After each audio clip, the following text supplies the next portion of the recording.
Count to three. Come with me, and you'll be in a world of Do, re, mi, fa, sol, la, ti, do. You have found Daniel Donato's Lost Highway.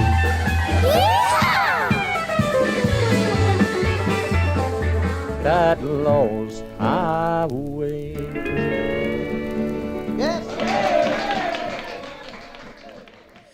I believe a key element, oh my gosh, my voice is cracking, but you know what? We're going to do it live. I believe a key element to finding clarity and moving forward in any effort you have present in your life is to find the element of play in it. So again, I am a moron, so I have no idea what I'm saying, but we as all mammals, we have a play circuit wired into our operating system as beings. We're born knowing and needing the act of play, all mammals. What play is, in my layman's terms, is an interaction with time that is not based on duration, path, or outcome. So like duration, path, outcome is like when you're driving somewhere and you want to know how long it's going to take to get there, what roads you're going to take to get there, and where it is you're going, right? You go to the gym. These are duration, path, outcome tasks. These are very taxing. And these involve a certain part of the brain and are often not extremely creative in their intention. In our society here in America, we very much so value these duration, path, outcome tasks. But these aspects, though, are ones our society deems quite crucial to success, yet play is more or less not a large priority. The thing about play is that some of our greatest memories and achievements come from this inspired state of operation. It is rather easy to fall into a feedback cycle of duration, path, outcome based tasks, right? That's just working the 9 to 5. That is just kind of staying on cruise control, right? To always be on time's leash, as opposed to having time on your own leash, my friend. Now that is play. An urgency to recognize the flexibility of time in this manner is in due order. Life is long and full of exponential opportunity we can never fully comprehend. We live in a world that generates opportunity in endless surplus. We don't even know all the opportunity that's available to us. We cannot miss the bliss of play, right? Play is when we get into that serotonin flow state, when time actually is not the most important priority at hand. And the reason why this is so heavy on my mind recently is because we've been playing back down at Robert's Western World, which is the best honky-tonk in the entire universe. It's the home of traditional country music. It's 15 feet away from the Ryman. I played close to 500 shows there. We've been playing back down there again as Nashville slowly reopens from the COVID pandemic. And it's incredible again. My brain is going back into play mode, and I'm realizing how great play is, and it's actually a resting stage from a duration, path, outcome based schedule. So if you can find time in your day to keep working hard and stay diligent on duration, path, outcome based tasks, but then also make sure to rest that part of your brain and still keep on working, but make sure it's with play. So play is actually, it seems like it's a required part of our operating system as mammals. So find time to play. Find time to play. Make time to play. Find the thing it is that inspires you, that allows you to get into that serotonin flow state, and work at it every day and get better and stay positive, stay patient, stay persistent. In our lives, there are these moments of gifted epiphanies, brief moments of great vision and clarity, and people who are kind of these guardian angels in some way, where they came into your life right when they needed to. And so the first day I ever tried playing music to make money, I made $0.00. And my dad was standing by me the whole time. What it was, I was busking on the street in Nashville, Tennessee with an acoustic guitar. Nobody could hear me over the noise of the tourists and the horses walking by and the trucks walking by. I made no money, and I was a little bummed. And we were walking past a bar called Legends Corner, and Jason was playing. He had a gig down there, a regular gig with a phenomenal band, and he was just about to go and pass around the band's tip jug, which is something you do to make money and communicate with your audience. His bass player, Rockin' Randy Hall, called me out from the street and said, "Hey kid, come up on stage and play some music with us." And this was one of the most magical moments of my life. And from that moment on, Jason Link became one of my big brothers, and he's been a mentor to me ever since. It's a phenomenal opportunity to call him as a friend. And reflecting on this moment in my life, I see how big of a deal it was in regards to the moment of clarity that came to me when I was able to play music on stage for the first time. I was holding a Telecaster, hearing the notes come from an amplifier out from behind me into a room, affecting an audience, seeing the audience lose their mind. It was just everything. And so Jason and I got the opportunity to catch up, talk about what's going on. He has since moved to Florida, and this just really two good friends catching up and talking about life. So with no further ado, Mr. Jason Lake. Here we are, brother Jake the Snake style, baby. Who is Jake the Snake? Jake the Snake is a wondrous WWE wrestler back when it was known as WWF and used to bring a giant python into the ring. How does that happen? Did he have a license? I don't even know. I think that was the wild old school days where they could just do whatever the hell they wanted to. But Jake the Snake would literally bring the snake in, and after he beats you with the DDT, he lays the snake on you, right? And he kind of looks like he could be one of my uncles. You know what I mean? Like, right. Or maybe Rockin' Randy Hall, in his younger days or something. What do you think? You know what I'm saying? He was the muscular man. He was. Right. But can you imagine, like, that's what you have to bring to the airport is the snake? I bet he had a snake guy. Right. I would hope so. If he didn't have one, I feel sorry for him because I'm terrified. My God. Can you imagine?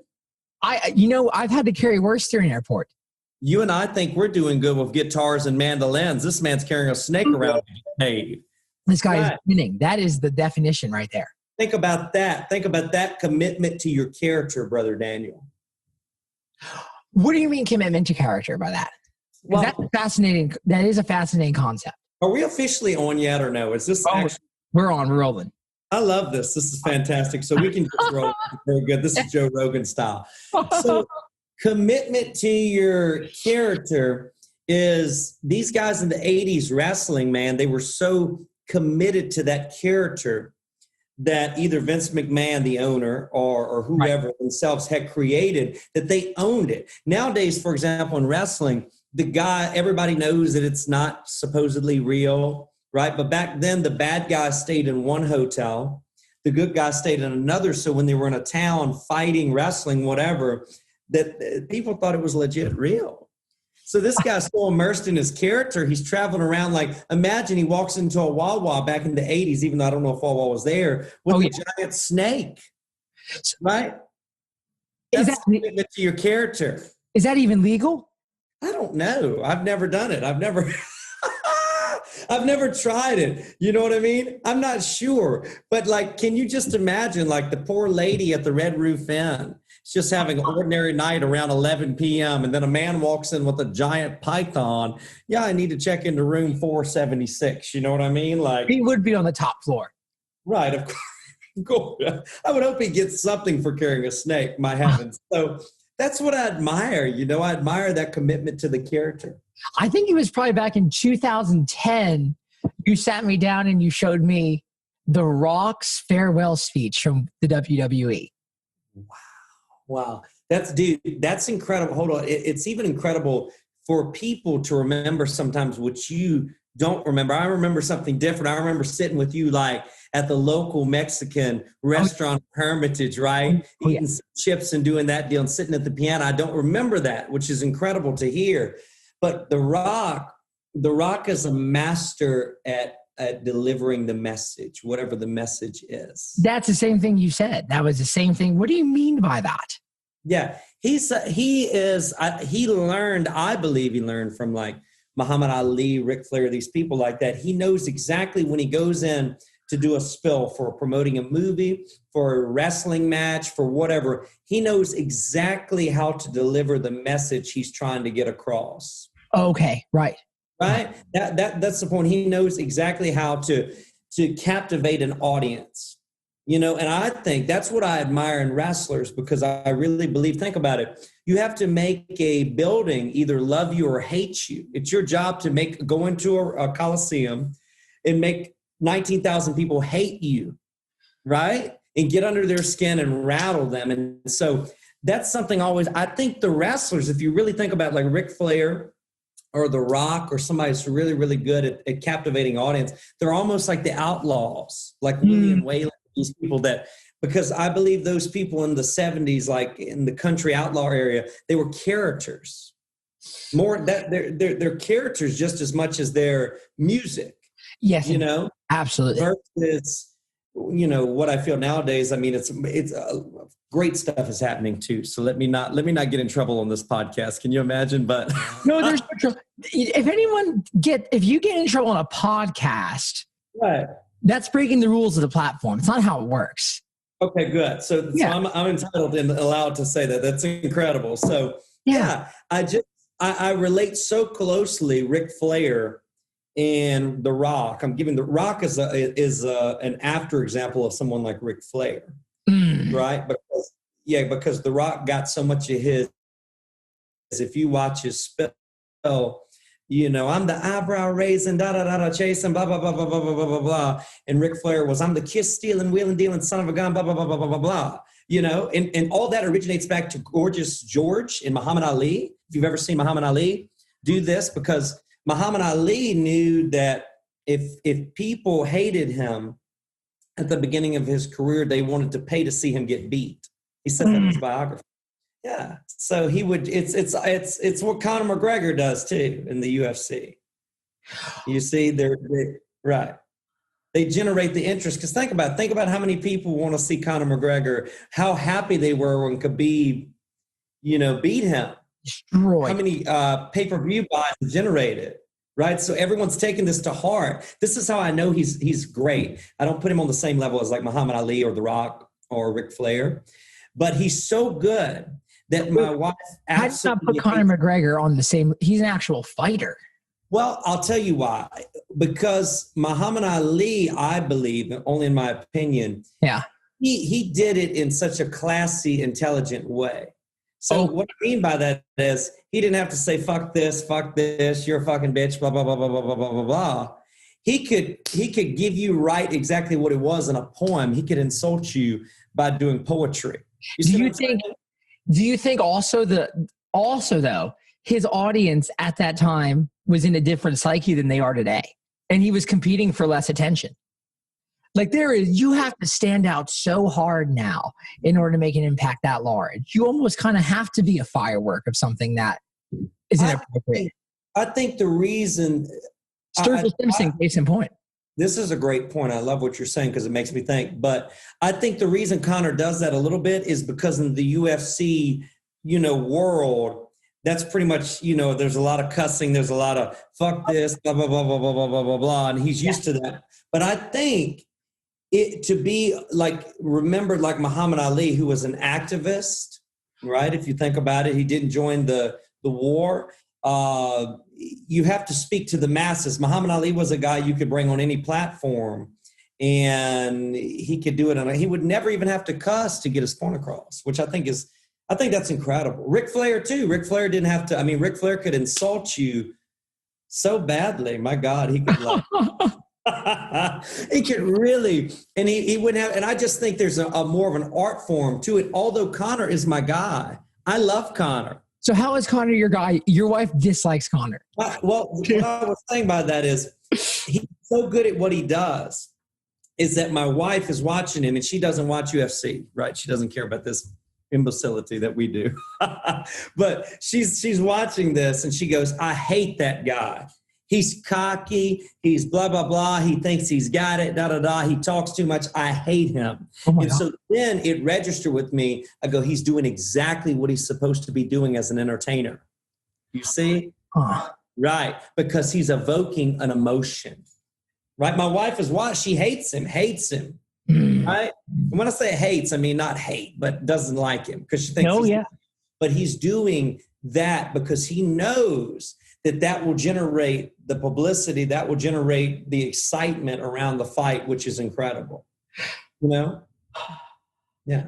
Can a musician can do that? I think Sergio Simpson does that. He kind of has that Conor McGregorism. I think he does. He does in a backwards way, in my opinion. I think there's no direct opponent in music. You're not trying to beat someone. So it's not, I don't know if it's that easy. but he does beat the system. He kind of Conor McGregor's against the system. I think he does it in a Kanye sort of way a little bit. So Kanye West again, yeah, they kind of both fulfill the role of the hero and the villain at the same time, which is a very fascinating concept. I think because Sturgill, I think the thing about him that I really enjoy, I love him. I absolutely love him. I don't think he's an entertainer like a Nature Boy, Ric Flair kind of deal. He's not flashy, not pizzazzy, but he knows exactly how to market himself in the most genius way. And he actually turns the tides on the music industry that that we all have to go through. You and me, everyone has to go through all these different processes to get fame or get our version of fame. And he's kind of reverse engineering that, because he did all those things to get on the late shows, to get, to go in Rolling Stone magazine, all these things. But now he's kind of reversing it. So it makes his fan base really, really tight, I believe. Okay. And what he did with Tyler Childers. Oh, that's brilliant.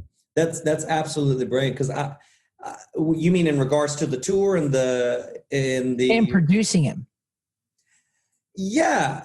But I think Sturgill, has a bigger goal. I could be wrong. I'm just guessing for him. Sturgill might look at me and say, "Fuck you, Jason Link. You don't know what the fuck you're talking about." I'll ask him one day. I'll let him know.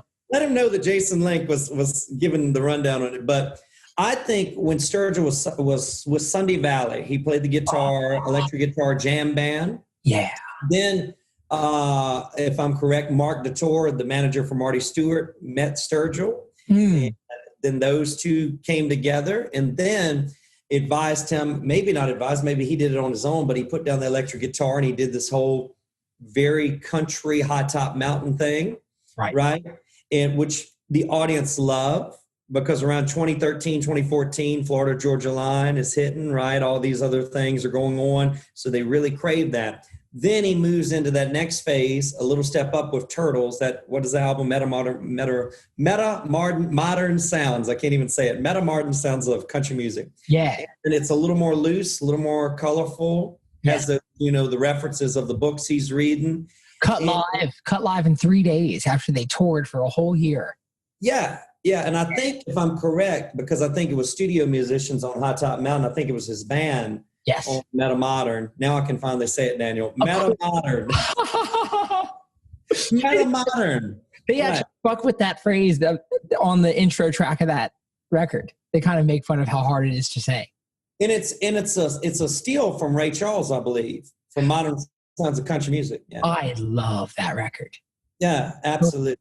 Yeah. So I think Sturgill liked that record a lot better, I believe, from the interviews I've read, than Hot Top. I love Hot Top too, but it was more slick. It was more polished. Isn't it funny how it's not necessarily your job to be the most polished artist, even if you have the ability to be polished? It's not like Sturgill can't deliver a perfect vocal take and then layer it on and then make sure it's perfectly compressed and then EQ'd. But that was not the thing for him. I think it's funny how, if you really think about it, what a producer can do to you, the artist, because it's kind of like the Willie Nelson effect. And I love Willie's stuff from the early 60s, when it has the strings and all the full Chet Atkins deal on it. Yes. Right. But it takes going 50 years almost for people to appreciate it. Because if you looked at Willie in 73, probably, they were looking and say, "Oh, dude, 5 years ago, your stuff, it wasn't hitting. You're not coming across." So you've got to go the entire lifespan for a brand new generation of people to really look at the history and look back at it and appreciate it. That's why I kind of embrace my records, because I don't think I've really ever found that guy, that producer that really can, dial me in the way I really envision it. I'm still working on that, to be honest. That's a real thing. That's a very real thing.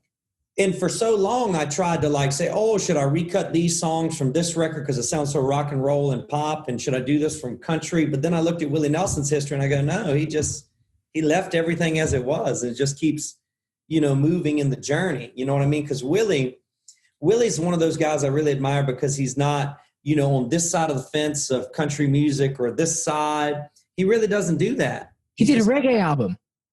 Right. There you go. He kind of loves everybody. And that's kind of me, because I don't really like to, I'm not that guy that wants to settle down on hardcore country music and be like, "Oh, I hate everybody that's ever in the zone of mainstream country, and then vice versa. I think it's a polluted thought, in my opinion. It's antiquated too. Yeah, it's like ice cream. Why the fuck would we want to get rid of chocolate ice cream and vanilla ice cream and only have vanilla? It just so it's like, it doesn't make sense if we just do our art. You know what I'm saying? Like, and we just love people. There's more of everything now. There's more ice cream than there's ever been. There's almond. There's avocado. There's everything. There's so many mediums in which there's cashew ice cream. There's froyo, right? It's absurd. And the same thing is with music, because there's more genres than there's ever been. And there's more listeners that don't even know what the concept of a genre is. Yeah. It's unbelievable. I wonder but you do see the us versus them manifest in like a political sphere, but like musically, there's not that competitive, oh fuck that side, which is kind of a nice thing to think. I think the artists do it less than the media. I think the artists do it less than the journalists and things. And that, I understand why they do it, because they have to have a side to generate, the publicity to do it, so the hardcore country people have to, have that side. I'm saying the writers, the publicists and things like that, to make the other side. And they kind of help each other by doing this thing. Yes. But somebody like Willie has just always, to me, the essence of him and the essence of what I hope to accomplish is love. I love everybody. I love to see people that are doing I'll give you an example. I love Sam Hunt. I like his music. I dig it, but I think that's what he is. I think that's what he likes to do. And I love Sergio Simpson. I think that's what he likes to do. I saw Sam Hunt once at Whole Foods, and trying to keep a body. He looked great. He's tall, handsome dude. Yeah. And I saw him take a sample and then put it back, and that freaked me out. Oh God. I'm like, man, that freaks me out a bit too. Why would from the olive bar, straight up from the olive bar, took an olive, put it back. And I'm like, man, you're one multi-platinum song too deep into this game to be doing that. He's off my list now. You know what I mean? But I can't say anything because I'm notorious. My wife would kill me if I did that. But she would kill me. But I am notoriously frugal myself. I mean, you know what I mean? The good thing for me is I don't even like olives, so you won't ever see me doing that.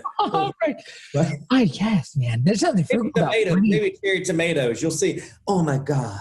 I can't believe my brother Jason Link just did that.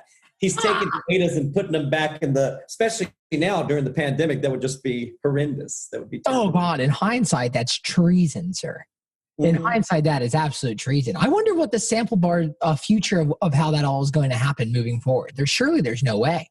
I don't know, man. I think we're in that moment where but can you imagine in 1918 or whatever time it was when the flu was going on? I mean, probably everyone at that time too thought that life was going to be that way for the rest of the existence.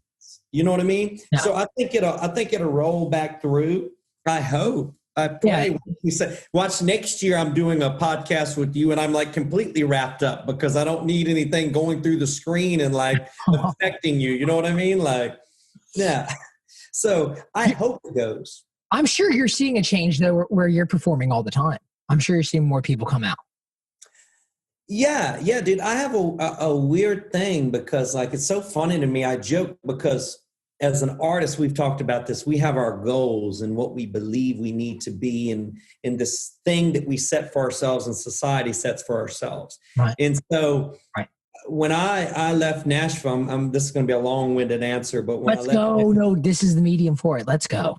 When I left Nashville, dude, all I wanted was a record deal and, to be on the radio and blah, blah, blah, blah, blah, blah. And all my life since I was 5 years old, I've played music every week since I was, 18, 17, 16. I've played 5 nights a week, 6 nights a week. And when I got to Florida, I went through a spell where I didn't play maybe 3 years. What'd you do? Dude, I struggled. I really, and I'm a guy that has a smile that you see the smile, so you think it's okay. But I really, really, really struggled because I was so ingrained in, I left Nashville because of obviously my lady and but I wanted to be back in Nashville, right? You thought you wanted to be. Right. Well, I thought I wanted to be, correct, but I thought I needed to be for my music career. And I thought, I had this back and forth with my lady several times because, of course, she's from Brazil and doesn't understand the same concept, and goes, oh, if you're good, you can make it from anywhere and yada, yada, yada. And I go, no, that's not why Blake Shelton and Brad Paisley and everybody moves to Nashville. That's the central location. There is one city where country music business happens, and it's right. And I went through this, and dude, I started working in my Bruce Wayne job that I have now and had for years. And dude, that moment really caused me to look at my music in an entirely different way and as a blessing. Because for so long, when I was playing at Legends Corner, Crossroads, Stage, all these bars, I'm thinking about being bigger, right? All bars down on Lower Broadway, for everyone who doesn't know. Yeah. The epicenter of tourism. You were down there on the weekends. Yeah, I was prime time, selling more alcohol than those bars ever sold prior to you playing. Yeah, I was, and dude, I was in that moment really wanting to be, like I look at the guys, like whoever was on the radio at the time, I don't even remember, but I'm like, oh, I want to. That's like right when Chief came out. Right. Yeah. And so at that time, that's all I'm focused on. That's all I'm thinking about. But when I took that 2 to 3 year break, although at the time it was like gut wrenching because it showed me how much of myself is related to my music, like my self-esteem. We don't realize when you take the thing that encompasses you away, yes, right, and you don't do it, then you really have to find yourself, if that makes any sense at all. Right? So like, it's like you playing the guitar and being the artist. If for 3 years you you strip it away, then you got to really look inside. And my lady said something amazing to me. She goes, if you become talented in something else, it doesn't take away your musical ability. Do you think that's true? Yeah, I do. For so long, I was afraid to do something else, like to have a job, to do whatever, because I thought that would take away from me being an artist. But it doesn't. If we look at Gary Vee and we look at other people, entrepreneurs, they do a multitude of things. And if you really look at artists now, that's the artists that get going, have a shoe line, they have a merch line, they have a this line, they have a that line. They're really doing that. But you gotta get even more confident, because I was always a confident guy on stage. I've always been a confident guy, whatever that means. But I was really depressed because I was wanting to be in Nashville with you or with everybody else, playing like I've always been playing and striving and trying to be in the writers' rooms and trying to get somewhere. Yeah. But when I started looking at other artists, and I started thinking in a different realm, and I started looking at entrepreneurs, I said, wait a minute, what the fuck am I doing? I'm just so focused on going back to Nashville. But why? Because look at Jimmy fucking Buffett. Right. Look at Willie Nelson, who went to Austin, who moved to Austin. He was in Nashville. George Strait never lived in Nashville, never did anything, only came here to record. And I love Nashville. I really do, man. I love Nashville, and it's like, I always say, I wish I could be like 3 or 4 people. Like I wish I could be in Virginia in my home all the time with my family. I wish I could be in Florida, and I wish I could be in Nashville with you. You know what I'm saying? But you can't. And so you have to learn to kind of swerve and curve, if that makes any sense. So finding success in a field that was not music, especially for a guy like you, that to me is that had to have been a challenge. Especially finding external success, because it sounds like what you're saying is something kind of like into what Gary Vee says, what Jeff Bezos says, and a lot of successful people, which is to put most of the equity of your self-worth in the external is failing yourself. Yeah, you have to have that internal stride. You have to have that internal good relationship with your internal audience. And it sounds like those 3 years helped you kind of cultivate that to make that happen. Yeah. Well, it's funny. It did, because wow. I moved in 2013. So I left Nashville. And then I was determined to still be doing it the Nashville way. And so I ended up, we're flipping back to Sturgill a bit with the music, and how it can be such a slippery slope. Right. And I started talking to this agent in Nashville, who I won't name because I won't call him out. I won't be bad like that. But, he goes, yes, I'll send you out on tour for a retainer. And that's bullshit always anyway. That's always bullshit. Right. But I was so desperate to play. I go, okay, I'll do that. And so I'll never forget, I did a run from Florida to Cherokee, playing at Harris. Where's Cherokee? Cherokee, North Carolina. Oh my God. Yeah, and I had to play that night, and then the next morning I was routed to play in my hometown, and then I had another show in Kings, North Carolina that night. And I remember I drove the whole way with my lady, and I sent the band in the van ahead of me. And dude, so I drive 12 hours, then I play, I go straight on stage, then I don't sleep, then I drive to the next show at 12 in the morning. Yeah. Routing was horrible. Then I drive again to another one, and dude, I was exhausted. I was like, yeah, this is so stupid. This is not even a way to build a fan base. This is just like killing me. Why would I do this? You know what I mean? Like, yeah. And so I get back to Florida, and then like the next week, and in Nashville, how we call everybody, we call all these musicians that we've never met. And we're like, hey, I got a show, and can you play? And everybody can play. Everyone knows the number system. So I found these guys off of Craigslist. Man. In Florida, right? I can't make this up. You know me, I'm wild as hell. And I had this one guy that I call General Chow, right? This awesome Chinese bass player. He was amazing, right? It's amazing. He loves me, right? I can't make it up, man. It's so, I take General Chow and these two other guys, and we're headed to a gig in Hilton Head. And before in Hilton Head, do you remember the venue? I don't remember the venue, but my lady and General Chow asked me before we leave, hey, do you think the vans are okay? And I go, oh, yeah, of course they are. Dude, I've traveled all over and they've been fine. But, it was one of those like beautiful moments when they say something to me and it actually happens. And we get to St. Augustine, Florida, and the van breaks down. Of course it does. Of course. Right. And so then the guys that are with me, God bless their hearts, because they don't know me at all. You know what I'm saying? But they tell my lady that they don't want to go to the show. They want to go back home to Orlando. Right. And so they come to me and they tell me that the gig is that night, and they go, hey, we don't want to go.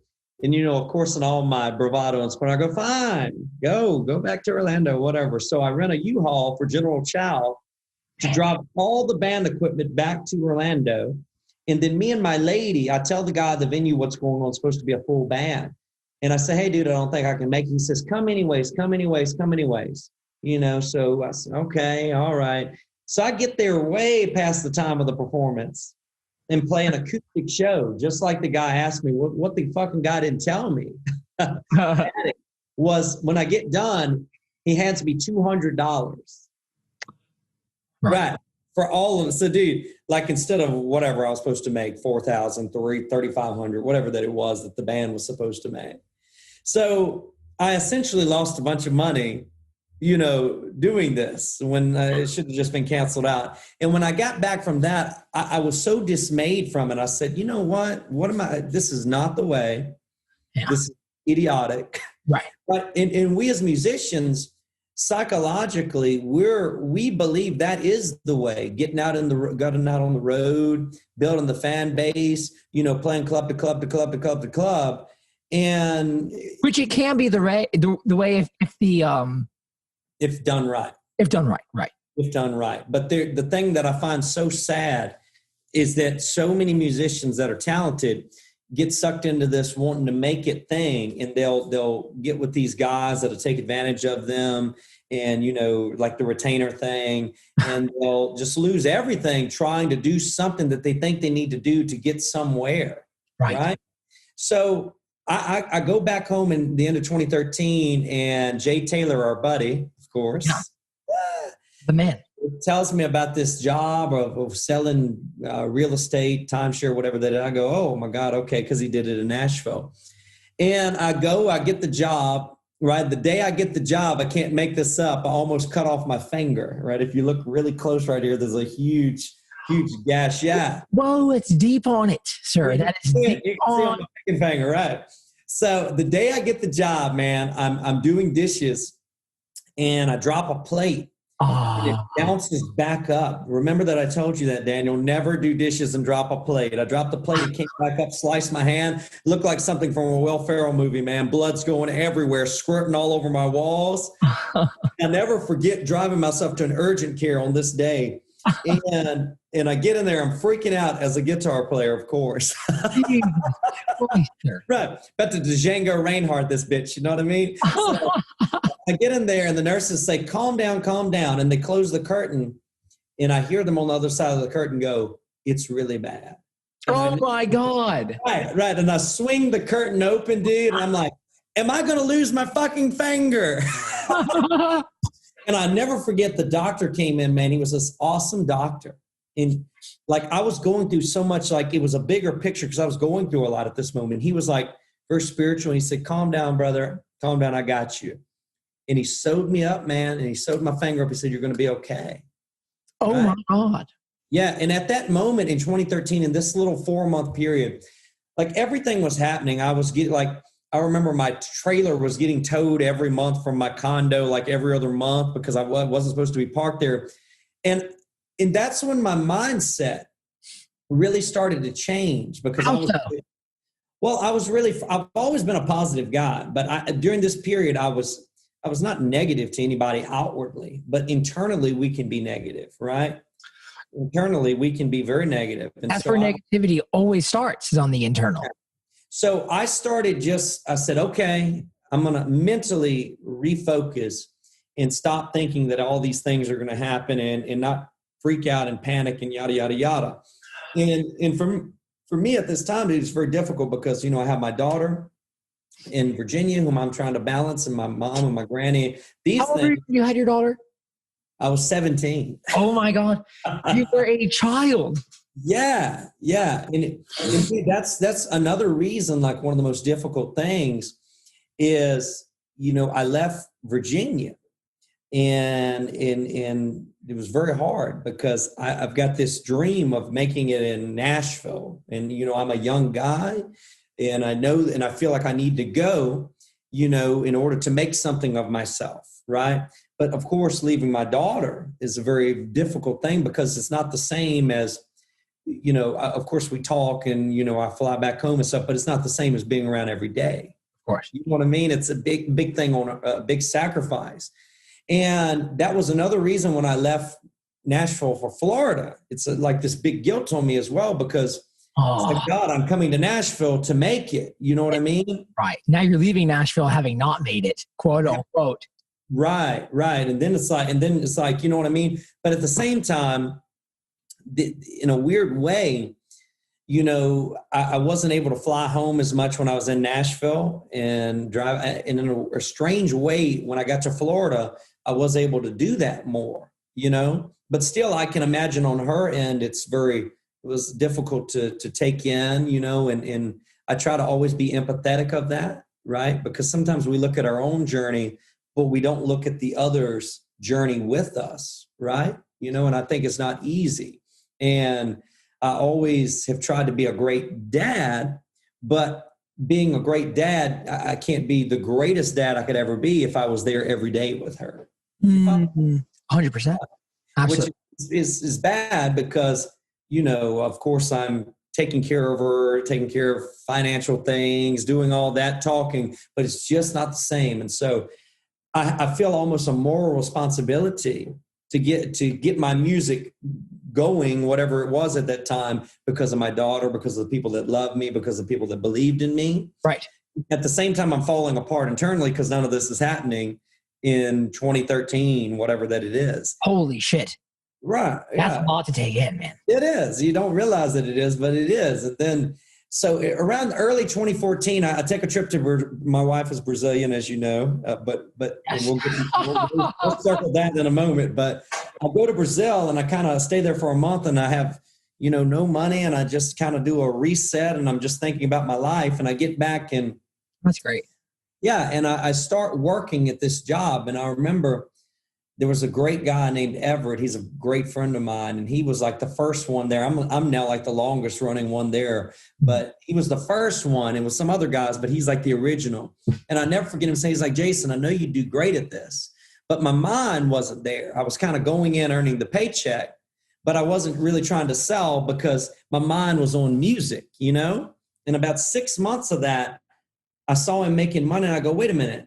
Why the fuck am I not making as much money as he is? Why am I not selling as much? Right. Because I'm a very competitive guy too, you know, like, but not in a Jake the Snake way where I want to cut your legs out from under you. I'm just competitive. I want to be in the game. And then I started really efforting and started really doing well and became, you know, one of the top in the country at that. You know what I'm saying? And then this went on. I did nothing but play. But work doing this. And then my music slowly started to come back around, right? And I started playing some acoustic shows, like just in Florida, you know, and getting back to basics. And for so long, I thought I needed a band because, you know, I was playing my telly and doing all that. But then when I started doing this other side, I go, wait a minute, this is amazing too. So sometimes we need to let the journey show us about ourselves, you know, because we're trying to force what we are. Like in Nashville, you know, I love Brad Paisley, all these people, and my uncle is a master guitar player, as you know. Absolutely. So I'm wanting to be a guitar player, singer, songwriter, jam bander, and you know, all these things. And then when I started doing acoustic here in Florida too, I go, wait a minute, I don't have to prove that I'm everything all the time. Right. Yeah. I can just, you know, I can breathe a little bit, right? Who said that? That's the fascinating thing I love to see in people, which is like, how much of our identity are we picking up from people telling us that that's what we should be? So much of our identity we pick up from our own thoughts of what we should be too. Like, because my since I was 5 years old, you know, my life has been music. My grandfather owned a radio station. He owned a dance hall. And my whole family played music, all my uncles and my mom. And my grandpa and I, because I never knew my real dad till I was around 27, but we're super cool. My grandpa was my everything, my force, you know, kind of like Sam is, of course, with you. Yes. And so it was almost like I felt this spirit to carry on his legacy and my family's legacy by going to Nashville and getting on the Grand Ole Opry and all this stuff. Right. Being the hero.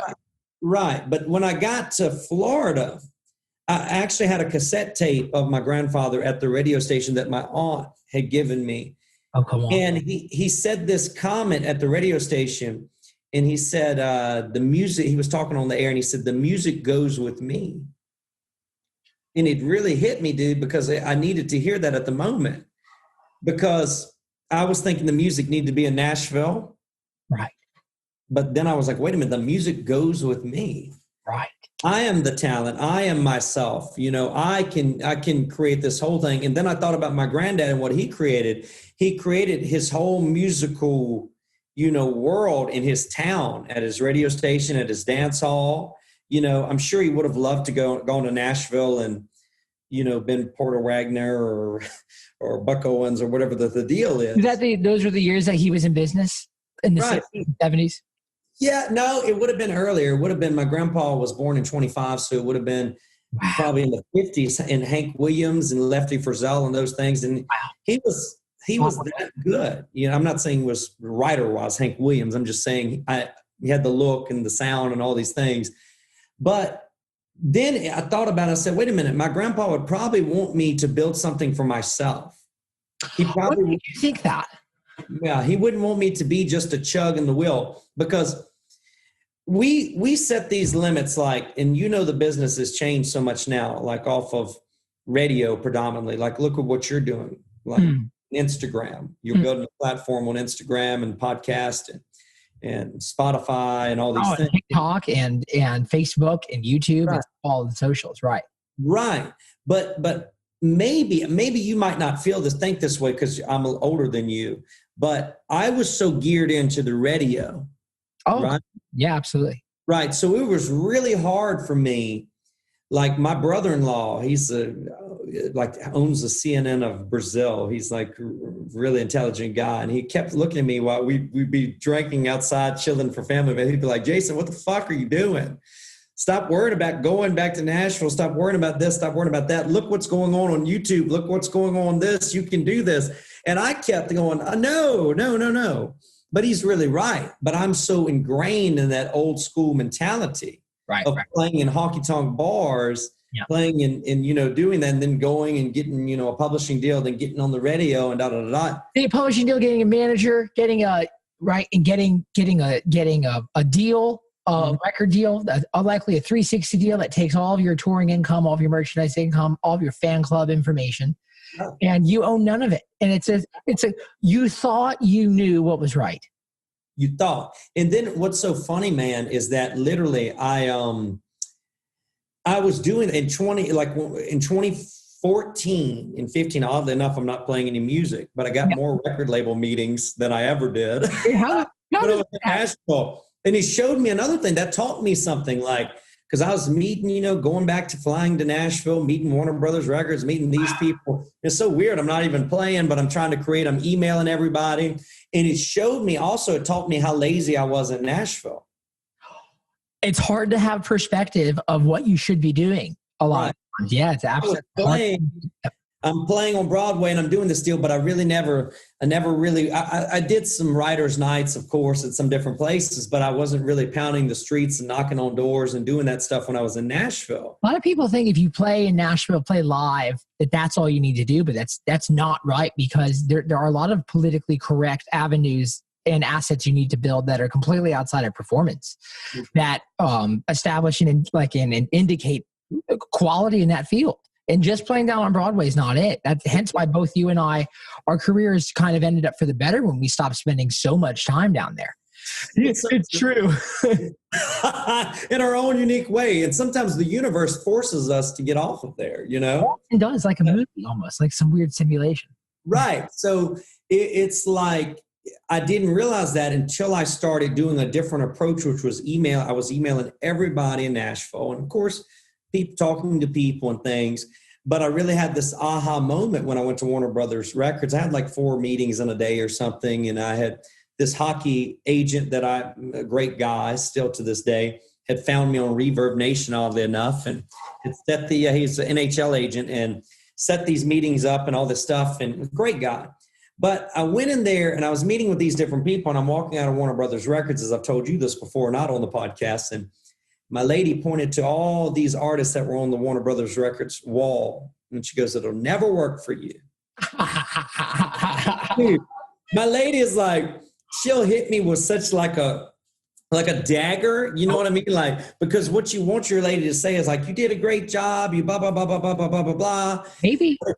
Right. But it wasn't that. She always told me a real, truthful line. And she goes, you are too independent minded. You are too different. You will never work for you. You'll want to do your way. They won't let you do your way. This is not the way for you. And at the time I was pissed. I'm like, did that piss you off? Of course. Why not? Why wouldn't I? I'm leaving Warner Brothers Records hoping that everything went well and hoping I'm going to get signed and have a big old thing. But oddly enough, this is kind of funny, man. There was a guy, and I kind of knew at the time when I met them, it's funny. Like I met another producer, a very big producer, and we talked. This is hilarious. Like the meeting was supposed to be 30 minutes. Who is the producer?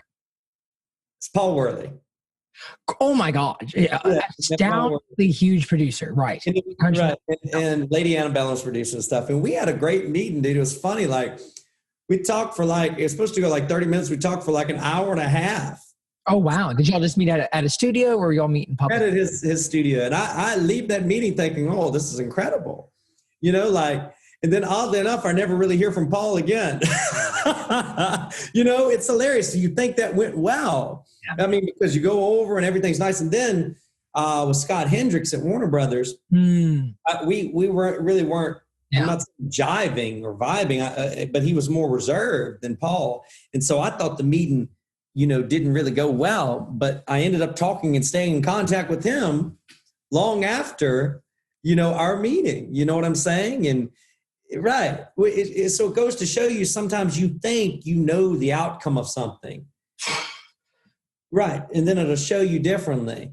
And at that time, he was kind of hinting to me that it wasn't going to be a sign because I think they had just signed like William Michael Martin or somebody like that. William Michael Morton, somebody. William Michael Morgan. Yeah, man. Yeah, absolutely. Yeah. Just really handsome. Yeah. Singer, songwriter guy. Yeah. Right. But the funny part of that was. He was not you. Not me at all. No, but musically. It's hilarious because I looked at that as a great lesson. I don't want to put this, I'm not putting his career down. No. But I'm showing, I think he lasted there 4 or 5 years. Nothing really happened. He got released. So that was almost like, that showed me, wait a minute, Jason, what you want so bad, look at that other guy, handsome, as you just said, singer, songwriter, da-da-da-da-da. And it showed me that sometimes people can't see that unique energy that you're radiating, that your fan base ends up getting, because anybody that's seen me live, they get it, man. They get it. They understand it. It's right? a signature experience seeing you live. Like it is, it's completely its own developed entity and its own proprietary emotion that happens singularly when you perform. Thank you, brother. God bless you. As you know, man, what a fantastic coincidence in my life too, for the first time to have played on stage with somebody who had such a control of the domain that is the dojo of stage. Yeah. Wow. Just not some bar band. There's so many bar bands down on Broadway and in Nashville and in every major market and minor markets and C market as well. But it's like that's a real thing, having an identity as a performer. And that's something that spending all this time inside this whole year, I've realized, where it's like Nashville sometimes will not even acknowledge an identity that you have if it's not the identity du jour. Yeah. And it's like your identity is still an identity all the same. And it's fully up to you. And it's your responsibility to fulfill the potential of whatever popularity that identity can achieve and cultivate for people around you. And you know what's so amazing, man? With you saying that, thank you, by the way. God bless you. That's always my goal, right? And everything. But it's great to me to hear so many people write me on social media. Tell me they would drive 6, 8 hours, 10 hours to see me at Legends Corner with you guys. And you know what I mean? Like, rather than going to the Grand Ole Opry, they said that's what they drove for. That was the reason that they came. So then I really, with this experience, I started really, I've always loved people. I love people. I love people. I love everyone, right? But I really started to appreciate that sentiment. You know what I mean? And then I got to thinking, like in recent years, I go, those are the people that I make music for. I don't make music for the industry, for, you know what I'm saying? Like, I'm making music for those people. And I don't care if it's 5 people, 10 people, because I put on the same show whether I'm playing at the smallest 1-person, 2-person, 3-person party, or 50 people, 1,000, whatever that it is. It's the same show. It's the same energy. Right. And 5 people are just as important as 5,000 people. Without, right? Yes. But we as a society in music, as artists, the industry has made us think, because of their own, monetary aspirations, that it's all about the number of people, right? But and I started thinking about this. This is hilarious. What if you had a fan base of 15,000 people and you knew almost everyone? Hard to know everybody personally, 15,000 people when you think about that. But impossible, right? But you had a much more intimate relationship with them than Kenny Chesney that has a bazillion people. Right. But you have no overhead. You have no tour buses. You have no managers to pay. Yeah. It's all in-house. You do yourself. So you're doing your art your way. And then I said, what am I doing?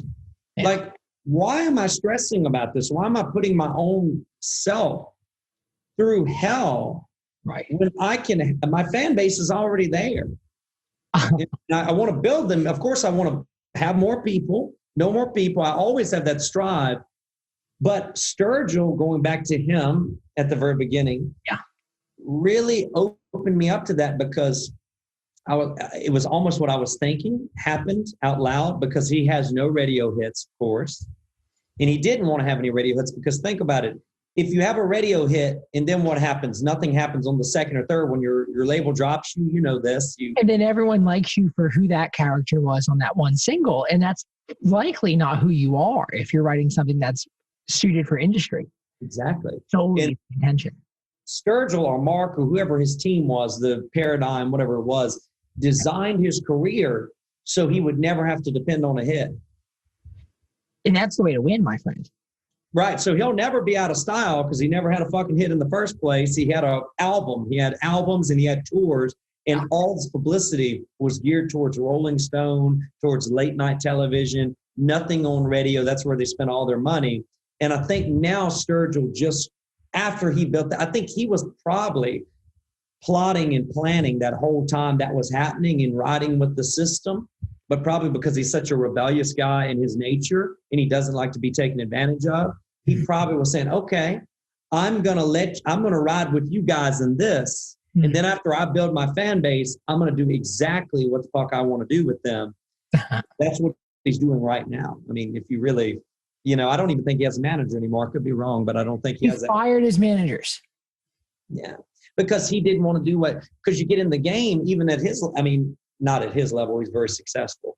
But then you still, and these people are not, I don't look at the industry people as assholes because I look at them the same way me, like I have a family, I have a daughter, and they're trying to make money to get paid to feed their family. And if you really think about what everybody does, it's for the same thing. The record executives are trying to feed their family. They're trying to eat. And they don't want to sign somebody and take a risk and lose their job because it's more like sales. And that leads you into studying country music. Like I'm a somewhat of a country music historian. I love to study. And Nashville wasn't always the epicenter. Nashville at one time didn't even want to be known for country music. Of course. Right? It was a Louisiana hayride. Really country music originated in Virginia with the Carter family. With Jimmy Rogers, Bristol, all these things, that was a big epicenter. Chet Atkins playing with Carter, I believe the Carter family, I could be wrong. Oh, and played with Hank Williams as well. It's funny how Chet Atkins kind of turned all that around, Yeah. And then if you study like why the Country Music Association was created, because there was a dip in sales in hillbilly and country music when rock and roll in the 50s emerged. And then country music was trying to figure out a way to compete with that. That's why the CRS country music radio came together and created the organization so they could produce more sales. They started with, I forget, a couple hundred radio stations. And now today they have a couple thousand, whatever that it is. But they did that in a retort to figure out how to compete with rock and roll. Right? In regards to popularity and sales thereof. In making money. And so my sales job taught me to look at it like they look at it. You see what I'm saying? Like, oh, okay, I see why they're doing this, right? So now I kind of can see, I get why, the artist wants to do their own unique thing and what they're trying to do. And I get why the radio stations and labels and all these people with payola are trying to make money, right? That doesn't mean everybody's trying to make money for the greatest reason in the world. You know what I'm saying? But I understand the thought behind it. And then in understanding that, then as an artist, which I'm really wanting in my next several years to show young artists this, like I look at you, I always talk about you and I go, I admire you so much. I tell people all the time because you always stayed the course and you're something in Nashville I'm very proud of, because of your ability and because of how you're building your career. You know what I'm saying? So if the artist just looks at their fan base, not as a number, right? And they look at their music career as a small business, right? And they don't look at themselves having to be Walmart or Amazon, so to speak, to be something, to be considered something to themselves, right? Then they can do really, really, really, really well. And I'm getting ready to launch a course coming up before long, teaching, talking about this, how to play 400 shows when you're not in a major music market a year and yada, yada. And one of the things is you hear everybody say how to leave a job, how to stop working a job and play music full time. You see all these courses teaching this and trying to show this, but I have the exact opposite thought. Find a job. Get a job that works with your music, right? Take that job's earnings and put it into your music career to grow your music. Right. You see what I'm saying? But sometimes us musicians, we're a little bit lazy. We want somebody to sign us and pay us to do this. But if you look at it in the house and go, wait a minute, you have all the tools now. You can build a worldwide brand from a fucking MacBook and iPhone. Oh, man. Oh, my God, man. Absolutely. What do you really need? I mean, you can make an album. I believe Billie Eilish made the album with her producer in the Eilish, whatever her name is, in the bedroom. Yeah, right? they really did, man. They really did. That is, one of the major changes that will forever be known. Right. So why do you? I'm not saying a label's not needed. It depends on your artist trajectory, because I don't hate on the guy like somebody like John Party, who I think is great. Oh, awesome. Yeah. He got signed. He's around my age. He got signed. He met somebody in Nashville that loved what he was doing, and he's on that path, and he's going to be like the next, not George Strait, but he might be this generation's kind of George Strait sort of thing. Whatever that means, right? Because like in a monetary sense, in a sales figure sense, you can never have that right now. Right. And you know what's funny? It's like, the artists that I really admire weren't doing that anyways. Like Johnny Cash, I admire Johnny Cash for his treatment of people, for his writing of showcasing people that other people look down upon. That because I like I said, I love all people, and I feel like I hate this thing in society where if you have a Lamborghini, you have this, you're better than this person that has this. I find it to be complete bullshit. I always say to my friends, if the world was ending and you didn't, would you choose the CEO to be with if he had no money, or the homeless guy? The homeless guy would better know how to navigate life on a daily basis. In terms of, that's what Johnny Cash did. I mean, live from Folsom Prison, live from San Quentin, live from Folsom Prison outsold the Beatles that year. Wow. Number one. And his label was not behind it. They're my favorite band of all time. I didn't know that piece of history and knowledge. Wow, that's incredible. He's truly a hero. Like truly was a hero. And it's crazy to think about. You hear like on San Quentin, the Carter family come in and sing his songs. And it's like how his whole adoration he had for the Carter family, and how it was this kind of like a proverbial lighthouse in his life. Hearing them on the radio when he was a kid, not even playing music at the time. And then to see it all add up in the end to what was almost like a movie. And you know what's so strange, man? It's like Johnny Cash knew from the beginning, I feel, he had that darkness in him from losing his brother, also his first wife, Vivian, who really didn't want him to play music. And, in a different way, I didn't have that with my lady, but, she, of course, was resistant because she doesn't know this world. She's not in this world. She's from a different country, and she looks and goes, what is this? Is this a life? Because we have to look at what her goals are too and be fair, you know what I mean? And saying what she has a goal of being and a kind of life. And it's that really like, okay, prove that this works. And I'll never forget my brother-in-law saying, Jason, nobody really believes anything until you show them that it's working. That's the realest thing. Right. If you show them that because when you say you have the plan and then they're looking at the plan, you spiritually may know the plan. And Johnny Cash knew the plan. And like when I look at somebody that I like, Willie Nelson, who I believe brought people together. Oh, wow. He truly did. Wow. I joke that now I have to put you in this too, but I'm the only outlaw besides Willie Nelson that smiles. Yeah. He's the only one. Waylon, Hank, all these people never smile. But Willie, if you notice on his album covers, always got a big smile. He's a very high as fuck distant kind of guy, Like, and then I started, gravitating more towards that. And also with doing these meetings in Nashville, I'm skipping around a little bit in our talk. I'm sorry. But like in doing this, like I started to embrace the things more that I already was doing on stage, right? Because I'll never forget that I played one of these shows and I kicked ass. I kicked ass like I always do, forgive me. But I'll never forget the booking agent guy, the payola guy was like, oh, watch this band. They don't talk as much on the microphone, yada, yada, yada, yada, yada. Right. And I watched and I waited, and I've watched years now, and I'm not saying anything bad about them, but I don't see them doing really anything. You know what I mean? I love that. I think about that all the time. Right. Yeah. So I go, okay. And so all the time. I'm at a period now where I embrace what I want to do even more. 100%, sir. I want to freestyle every song I do. I go, you know, that's so, and if people don't get it, then they don't get it. And the ones that there's way more that do get it than don't get it. I mean, that's what Bob Massa says, man. I mean, that's if I'm going to do what I do, and if you don't like it, that's fine. I'm going to go up here and find people who do. You got, and that when you get to that point, and then I noticed the universe. Oh yeah. Started in. I mean, I never had this thing where people have always been great to me with me playing music, always, right?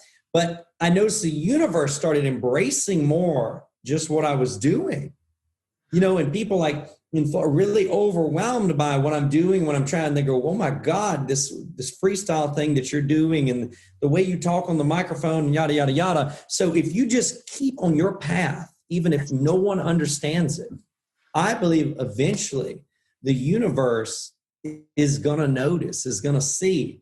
And that's like from the beginning, we talk about vocals a little bit. You and I have a little bit of this in common, is that, you know, I started playing drums when I was 5. That was my first instrument. Oh man. I played drums all my life. My uncle, right. But I played, and I noticed my Uncle Marty, when he would come to Club 301, which was my granddad's dance hall, because he didn't come very often. I was with my mom and my other uncles that was on steel guitar, my grandfather. But my uncle would come, and he was a master guitar player and a great fiddle player, and he would get a lot of attention. And I was sitting watching back and playing the drums, seeing this.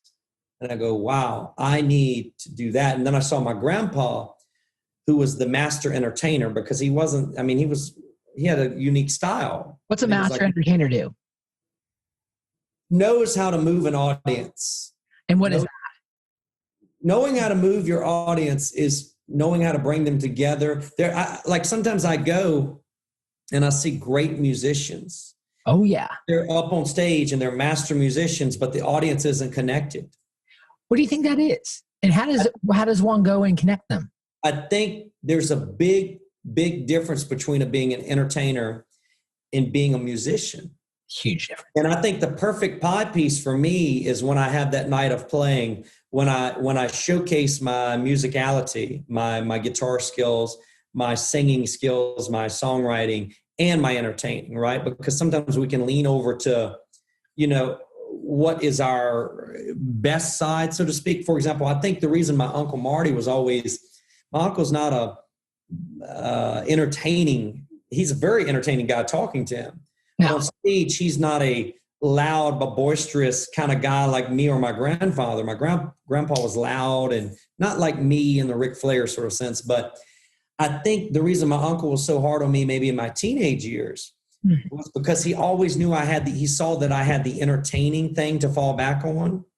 Right.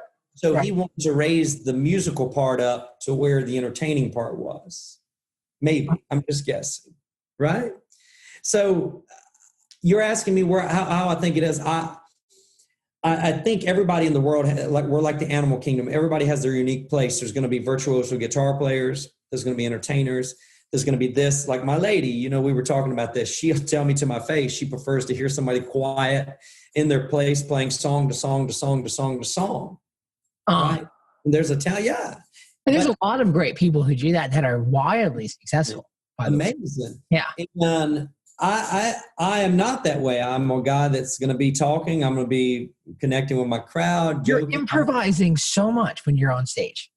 Yeah, that's right. And I think a little bit of that is the rebellious nature of me, because when I first started playing my uncle in the first years, he didn't let me talk. Right. He didn't let me, I wasn't allowed to speak. I didn't speak on stage. I just sung. He pointed to me and I sang. And when I moved to Nashville, I could do what I wanted to do. So you're telling me when you moved to Nashville, that's when you first started talking on the mic? Yeah. So you've just had it in you to talk on the mic always. Yeah, I always have. You failed monstrously ever while talking on the mic? Never failed. That sounds. No. You've never fucked up. You've never said anything wrong. No, because I don't, dude. There's something, and I think that this is going to be really weird, man. What I'm about to tell you. All right, let's hear it. This is great. I feel I was born. I know this is going to be really fucking crazy, but my mom put me in my uncle's bass drum when I was a baby on Saturday nights. I was in there. I laid in the bass drum and slept. Right. And this really fucking, right. And of course he wasn't hitting the thing hard. I mean, it's a country band, but I would sleep. And I think because I was always on stage, I felt there's not a place in the universe that I feel more comfortable at than when I'm on stage. And I started working on DJing on my grandpa's radio station as Scoot Scoot when I was 5. So I was talking when I was 5 years old to an audience, right? But I went through a period when I didn't talk because my uncle, I'm going out with him and it's his thing and he's older and he's like a mentor to me and I respect him immensely. So I'm going to do what he says for me to do, and he says, hey, you're going to sing. I'm going to point to you. You're going to sing the song. And at the time I didn't get it, and sometimes he would be hard on me. Like I would think I did a great job entertaining because I could go from song to song to song to song to song. And then there'd be some nights where he wouldn't even let me sing. And I'm like, what in the world? And I'm just over there playing. And then there'd be some nights when I'd be sick, like a sore throat and all that. And he'd point to me and make me sing a lot. And I look at it now, I think he was just giving me making me really tough because I don't need monitors. I don't need anything. I can just get and go. You know what I mean? Oh man. Yeah, I don't need all that kind of. Right. I know that sounds insane, but when I played at my grandpa's club, we didn't have monitors. We just used the PA, pointed out. That's the realist. That's how Buck Owens learned to sing.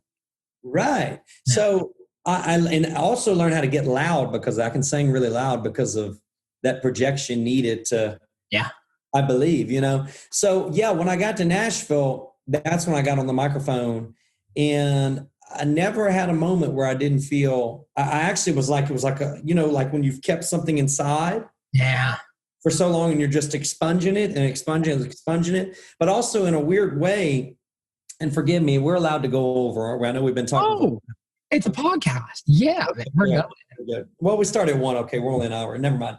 But dude, also because I had my daughter so young when I was 17 and I dropped out of school. I dropped out of school when I was in 11th grade. My mom still jokes about it to this day. She goes, my God, I paid for private school all your life. And you dropped out of school when you're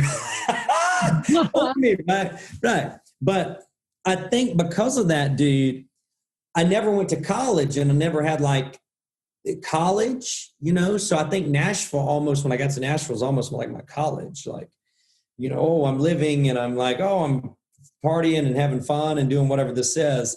Do you think that is kind of, because that is so different to how I've always looked at life, which was how do you justify taking 2 to 3 years of your life to kind of not own your responsibility, which is what so many people going to college subconsciously do. And you weren't doing that though. You were working your ass off and doing shows and writing songs. Yeah. I was working my ass off. I was taking care of my daughter and all that, always. But when I say that, I guess I wasn't in Virginia anymore. Yeah. And all my life I've lived on my farm with my family, which is it's the most sincere upbringing, because my family raised tobacco and my grandpa owned a radio station and a dance hall. So all my life, all I ever did was work on the farm with my family. I didn't even know another music genre existed until I was 14 years old and saw the Beatles anthology come on CBS. I didn't know rock and roll existed. You just knew country. All I knew was country. Right. Right. And then that led me, the Beatles, I became upset. My grandpa, who was he was super country and bluegrass, but he was the one that recommended I watch it. And I fell in love. And I felt, because at the time I'm a drummer and I fell in love with Ringo Starr, his intensity, it was like seeing something amazing. And I went so deep into the Beatles, and then that led me into grunge music. And I was deep into grunge music, right? Yeah. And I stayed there probably for a few years until this 17-year-old period when I dropped out of school and I got, I had my baby, and then I came back to country music, so to speak. And right. You know what I'm saying? And so when I get to Nashville, what I mean by that is I'm playing shows, I'm working my ass off. Would play 12-hour days, Oh yeah. Started playing all day. But I mean, I was out from under I was having fun. I was raising hell. I was sponsored by Fireball. I was, and I never been a guy at home to be a drinker, or don't do drugs or anything. I'm very boring. I fucking eat pizza and drink Sundrop or Coca-Cola. That's like my party. That's my real, my lady always says this. She says I've got the world fooled because she says everybody thinks I'm the most exciting guy ever. Because when you see me at my shows and I'm playing outwards, I'm very fun, I'm very outgoing. But at home, man, I'm very super fucking boring. I think that's real thing, man. I think that yin and yang the yin and yang of self is a very real quality for people who have a public job. Yes, maybe. And that probably is the reason. I like being to myself. I love to read. I love to study. What are you reading right now? Dude, oddly enough, I just got a Kindle. I didn't even know one existed. Again, I'm late to the party. I'm always late to the party, Daniel. We are 7 generations into the Kindle. I love that. Okay, so on the 7th generation, Jason Link found out what it was because I did a course for Graphy, a banjo course, oddly enough, as I was telling you. Oh, yeah. They sent me a $100 Amazon gift card as a good gesture of love at the beginning to get going. And I said, okay. And they said, hey, man, just use it. It's a gift from us. And so I said, I'm going to buy myself something because I don't normally buy myself things, to be honest with you. Yeah, it's real. I'm not really a guy that likes a bunch of things. I know what I like and that's it. But I bought this Kindle, man. And so I downloaded this guy that was with the Outlaws. He's doing a history of the outlaws of country music. Yeah. He was talking about these guys I've never heard of, Jackson Taylor or somebody that was an outlaw guy, 2011, 2012. And he was talking about his journey, then talking about Whitey Morgan and talking about Cody Jinks and these people and going back. Yeah. And kind of detailing their history a little bit. It's been an interesting read so far, but I love to read things on Steve Jobs, Nelson Mandela, people like that, Muhammad Ali. I love to read biographies. I love to learn about people. Oh, wow. Are you into audiobooks at all, or you just read? Audio. I love to read. I can read a book easy, in a couple of days easy. Wow. When I obsess over it, because everything I do is really obsessive. Wrestling, I'm really obsessive over. Guitar playing, I'm really obsessive over. Right? Music, I'm really obsessive over. And so I love to study people because I'm at a point in my life where I really want to learn all different facets of people and what their journey was to success. And success isn't just monetarily. We think it is, right? We believe that, we've got to get, this many castles, this many cars, this many this. And I've been blessed to be around so many wealthy people that are great people. And I always say, the Dusty Rhodes line, I've dined with kings and queens and I've ate pork and beans, right? But literally, yeah, right. I've dined with kings and queens, and the kings and queens treat me amazing.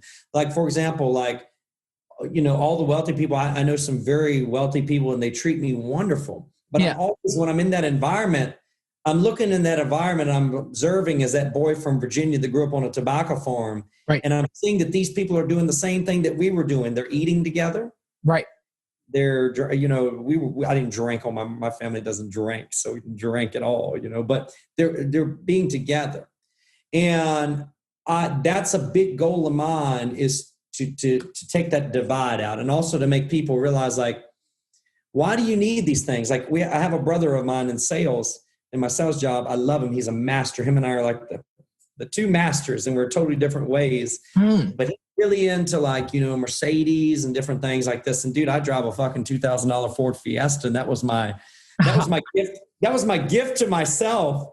Right. It's it shows up. It makes an appearance in Will Ferrell's Eurovision on Netflix. You got to see this movie right now. It's hilarious, dude. I haven't seen the no. Yeah. So, I bought that this year as a gift to myself because I've always had my vans. One was given to me, a gift from my second mom. Another one I got for $800. And dude, I think a lot of self-esteem is built when you when you embrace that, and I have a little line, I joke around, like when people would joke with me because I love to fun, and they go, why are you driving this fucking van? I go, well, you know what? Here's the thought, brother. Any man can get out with a BMW or Mercedes and a pretty lady gets out, right? But when you see a beautiful Brazilian woman, one of the most gorgeous you've ever seen, get out of a Ford Windstar van, you think, what the fuck? This guy got some mojo. You know what I mean? Like, that Mojo Monday. Right. The Mojo Monday, man. So like, I think a lot of self-esteem is built when you take all these external things that society says you need, these brands, this. Like, for example, why is this coffee cup less expensive than that coffee cup when it serves the same purpose, which is you to drink coffee out of it? You know what I mean? Value.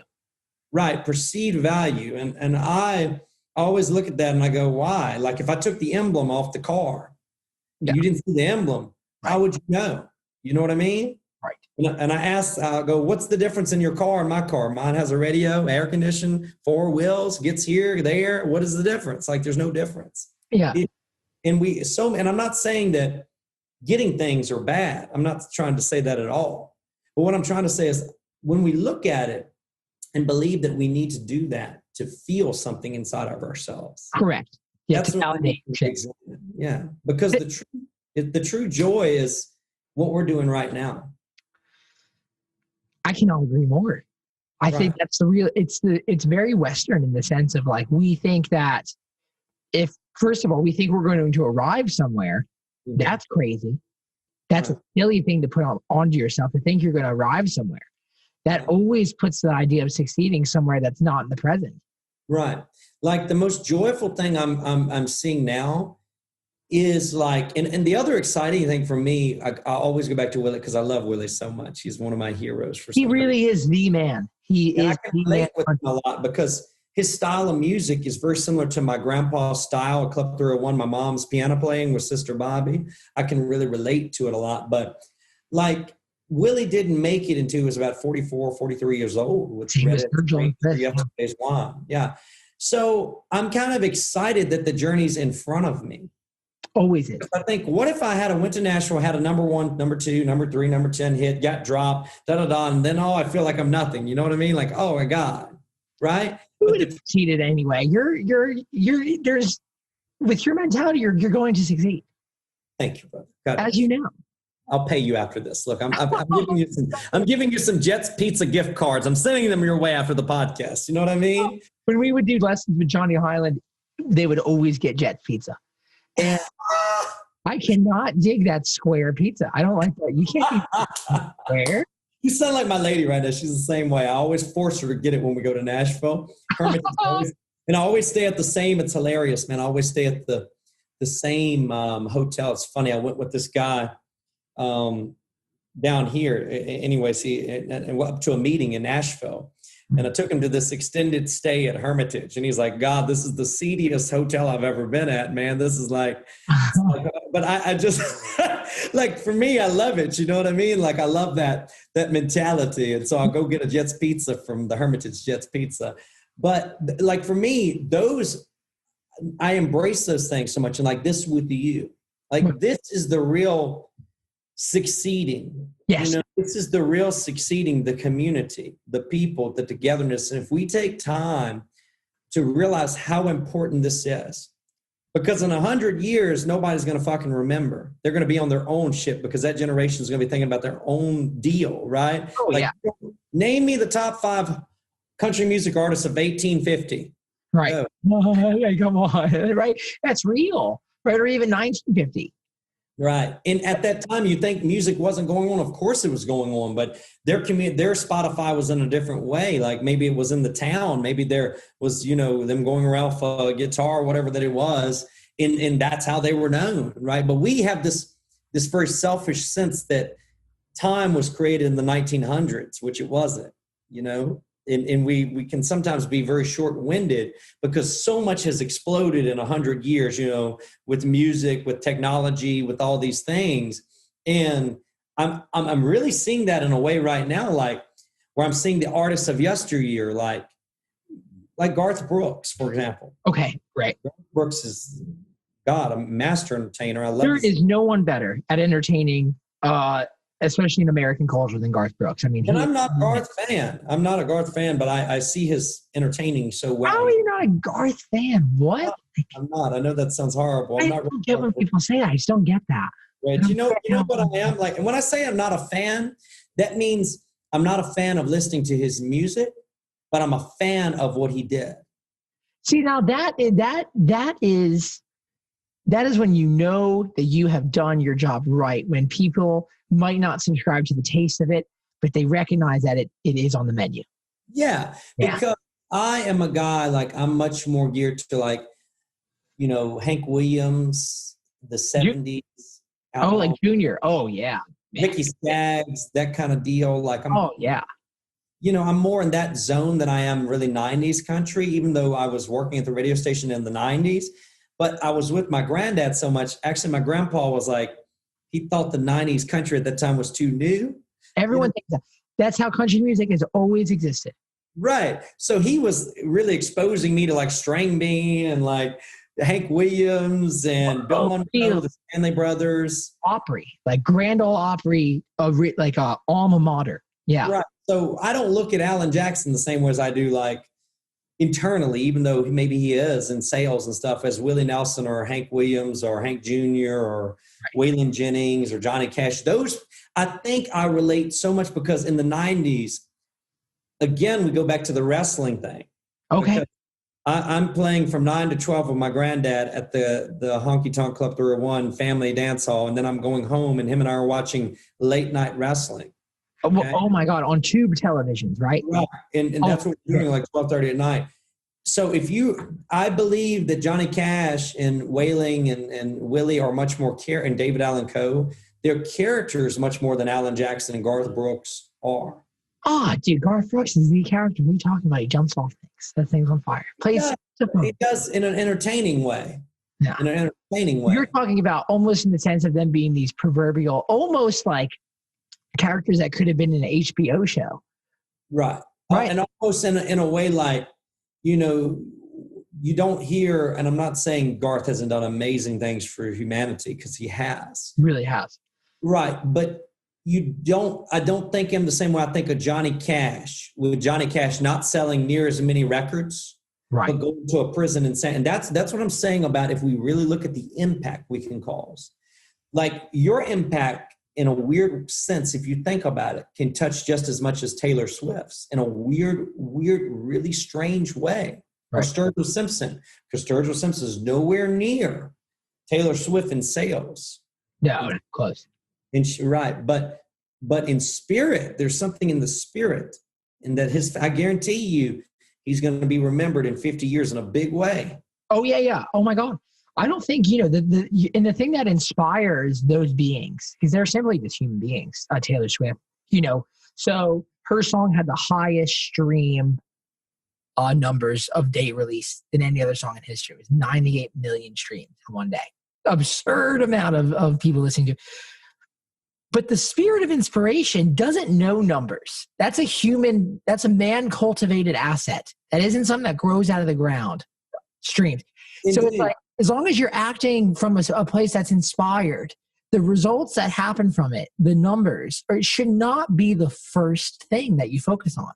And, I think she's a brilliant artist. I really think I like Taylor Swift a lot, but her writing, all these things, Kanye, I love all these people like that. But this is what is funny as our society. And I believe it was like this back in the 50s too, in a different way. But you say 98 million streams and we don't even feel it anymore.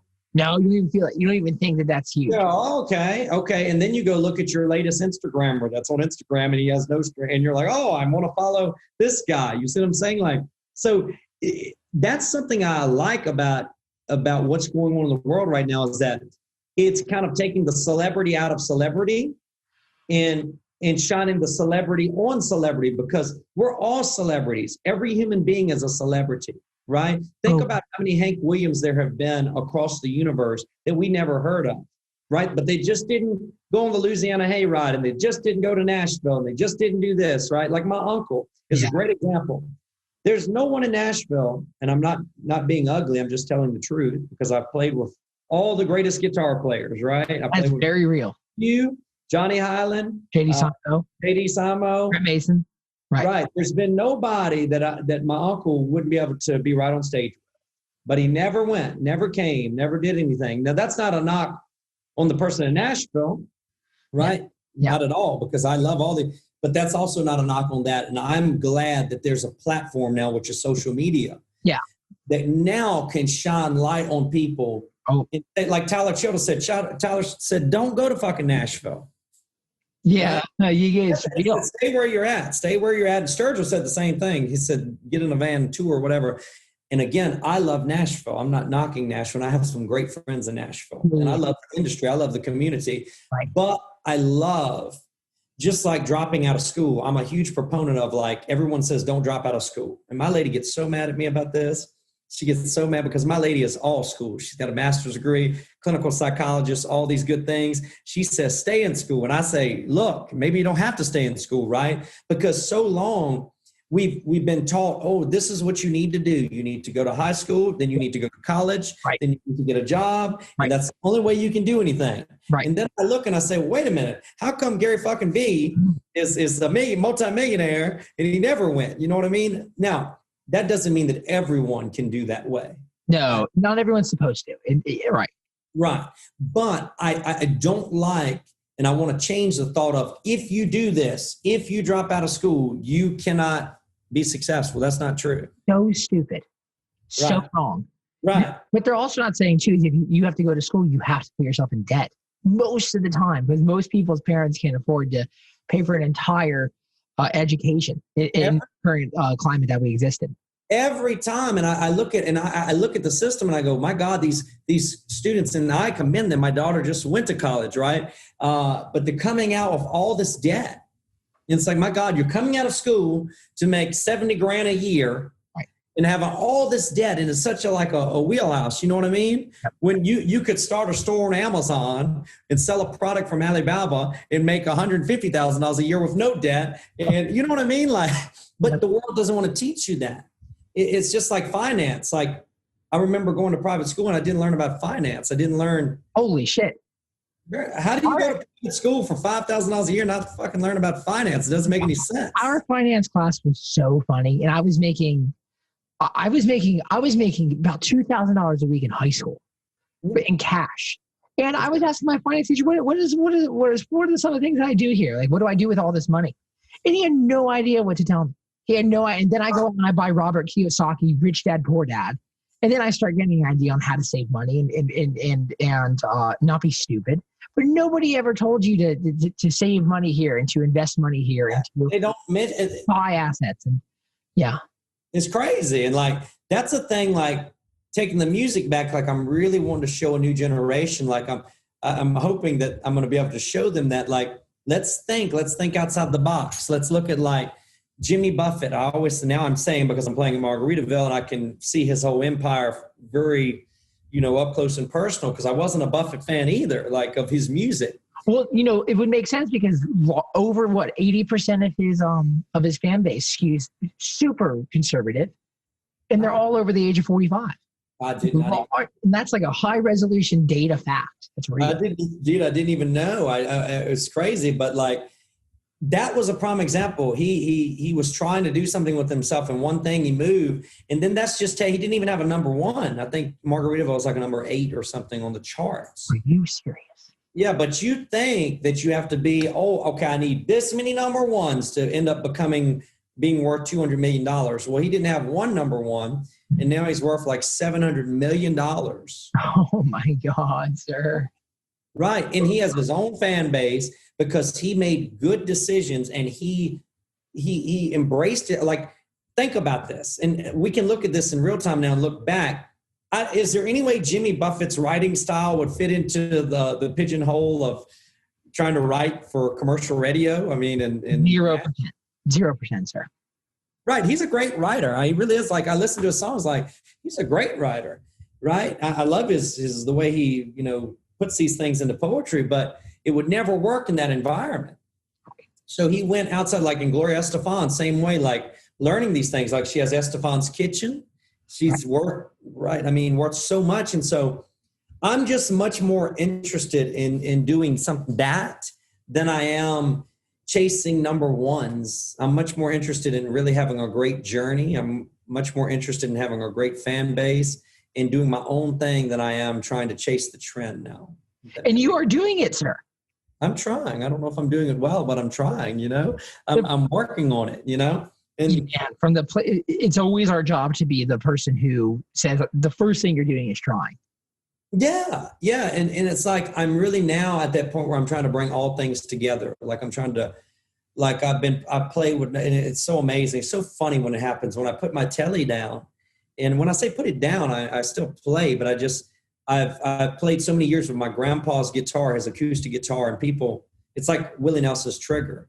It's almost like giving me the spirit. And I've had so many people tell me, you know, that they just love me authentically, just playing with that acoustic with my voice. And that's it, you know, like nothing else, no frills. And I probably will pull the Sturgill and do a bunch of records like that. And then I'll come out with a big old telly album and a, you know, jam band. Cause that's what Tim McDonald and I were really, as a jam band. Tim jams. Tim does. Yeah. I'll have to get Tim on here sometime with you. We'll have to do Oh my God. I'll pray for the podcast. Yeah. No, it's, man, what you do is you. I mean, you are your own thing. And you got to think too, isn't it always fun when you look back on having to have worked harder? You never would have traded it for an easier experience. And that seems to be with anything in life.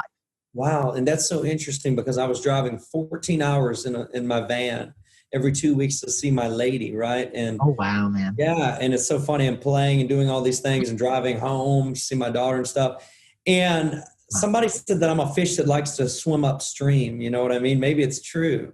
Maybe. But I love that the toughness grind. Like I embrace that. Like I always, like when people are having a tough day, like young folks, they'll say, oh, I'm tired, I'm done. I'm like, one day you'll be 85 and you'll be in a nursing home and you'll wish you could get up and go walk around. So don't complain. That's the realest thing, man. Keeping that perspective of when you're not, because we do kind of sedate ourselves with ease. Like that's how we're inclined as humans.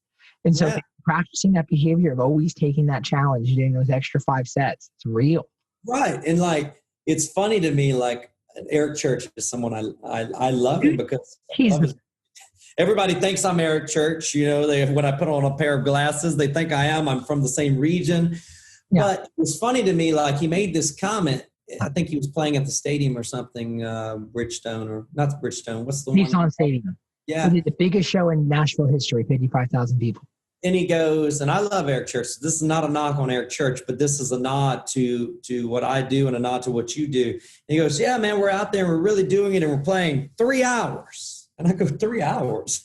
Like, what 3 hours? I've done 12 hours, easy. You know what I mean? Like, easy, right? Like, it's just, you know what I'm saying? And so, and then the public is like, oh my God, 3 hours, da da da. But that's a thing that I'm trying to show all these hardworking musicians like myself or you or anybody else that's been 4 hours at Roberts and then another 4 hours at Legends, another 4 hours this, you know, for whatever it was, $400 or $500, $600 at the time. And so, you know, appreciate that grind. And also I love that whimsical thing of like Jimmy Rogers. Like Jimmy Rogers just had his guitar and like town and playing, you know, small places like Sergio actually said this. He says, I prefer to play bars. Jack White says the same thing. I mean, it makes sense why you prefer it. The reflectivity of energy is so much faster and real. Yeah. It's like, and again, it's just that moment where we're thinking we want something bigger, you know, and like, but just embrace, I think just embrace where you are and try to help people. Like really try to help people and love people and try to understand people. Everybody needs to be understood. You know what I'm saying? So what is it that's on your mind, like technique wise? And I don't even want to think about it as a technique because I look at technique and natural intuition as two very different things. But there is a thing that you do when you get on stage where it could be any room, it could be any time. It just as if Tim McDonald's on any piano, or if I'm on any guitar, it's going to sound solid. But there's something about when you get in a room and your thing is entertaining. Like that is, and I don't want to tell you what your thing is, but that's a huge asset in what you do. What's in it that's in your mind? Is it a lack of fear? Is it actually knowing I can't mess up? No, that and when I say mess up, I look at the stage, and this is really crazy, as a fight. I look at it as a fight. How so? I look at it like when I'm getting ready to go on stage, I'm getting ready to go into a UFC fight, right? And it's my cage, it's my wrestling ring, it's my area. Like Shawn Michaels, who's a great, known as the greatest technician of all time in wrestling, said, I dictate the environment. A lot of wrestlers go off the environment, the crowd. They'll start changing what they do based on the crowd. Right. He says, I am the wrestler and I am putting on the show. And so I will move the energy, right? That's how his belief. And that's also a little bit of my belief. I am going on stage, and my goal is to make every single person feel involved, make the person that is sitting there that no one would notice them, raise them up in glory. I'm always looking on stage at people. I'm watching people, and I'm observing who I feel emotionally is going through something, who I feel is hurt, who I feel is maybe having some problems, and I want to raise them up. A lot of people all the time tell me that I'm a preacher. Everybody says to me that they're like, dude, you're like, I get this so much. I don't know if it's because I button my shirt all the way up, but they go, you're like a preacher. But the thing about that is, because my goal, my name is David. My mom named me David Jason, after David in the Bible, who was the king of music, but he was also a great warrior and a king. And I believe, and I'm very spiritual, but I love everybody's beliefs and all that good stuff. But he was also not known just for the music, because he was the king of music in the Bible, but he was also not just the king of music. And so I'm going there to touch people, to not just deliver a music show. I'm going there to bring everybody together so they walk out of that moment remembering that moment and feeling better and having a great time. And for example, a lot of people say, oh, well, you're Christian. How can you go play at these bars? How can you do this? But Jesus Christ was going into the worst places, and he was forgiving everybody, and he was loving everyone. If you believe, if you're a believer in that, and that's what he was doing. He wasn't judging. He wasn't, going into the finest places. So I am going with the intent to help people. That's my number one goal these days when I go to play a show, is to help people. And I think that was always my goal, even when I was in Nashville, but maybe my own want and desires maybe were making it look different than it was, or maybe it was. I think it did show a lot, but that's when I approach the stage. Now I'm very competitive on the stage. if I'm playing with a band, I'm like Lightning Hopkins. Lightning Hopkins said when he was playing with a band, hey, follow me. Follow me. I'm from the old school of watching Merle Haggard when I saw him at the Opry with Willie. They both did the same thing. The band followed them. Yeah, that is the country thing. Yeah. Right. So I'm ready to go, and I'm ready to play, and I'm ready to do it my way. But it's weird because I look at you like my uncle a little bit. Like, you guys are so technically amazing. Right. I mean, you are. Now, you're like a little different than Tim, because Tim is a flat out virtuoso.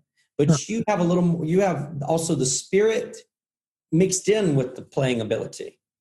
Okay. And so Willie is not really like a technically amazing guitar player, but he has a style that everybody in the world knows. Right. Oh my God, man. Yeah. It is his style. Yeah. So you have to find, I like that balance. Like, I purposely now I know this is going to sound really fucked up what I'm about to say, but I don't really practice, because I'm not after being technically the greatest guitar player. I can play fast. I'm kind of like Sturgill. Sturgill's not technically he's a great guitar player.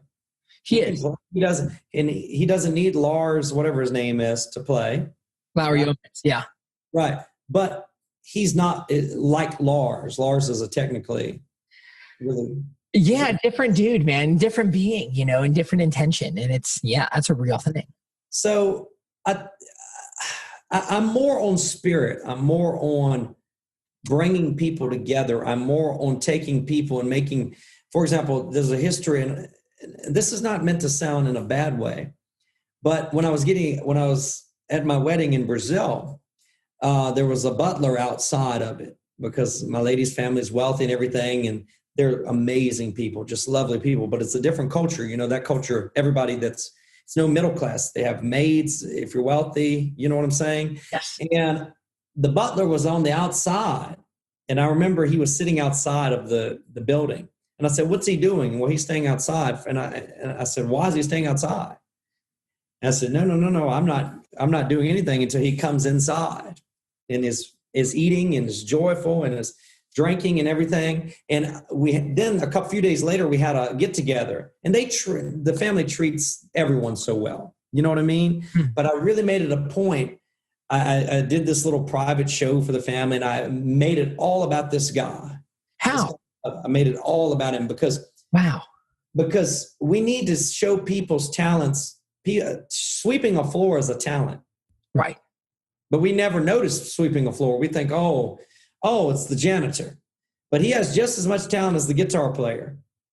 But society doesn't recognize that, right? We as musicians are really lucky. Everywhere we go, even if we're not famous, people are always making over us. We can be the shittiest musician in the world. People are like, oh, you did a good job. You did a great job. But how many people tell the guy sweeping the floor at the Outback what a great job he did?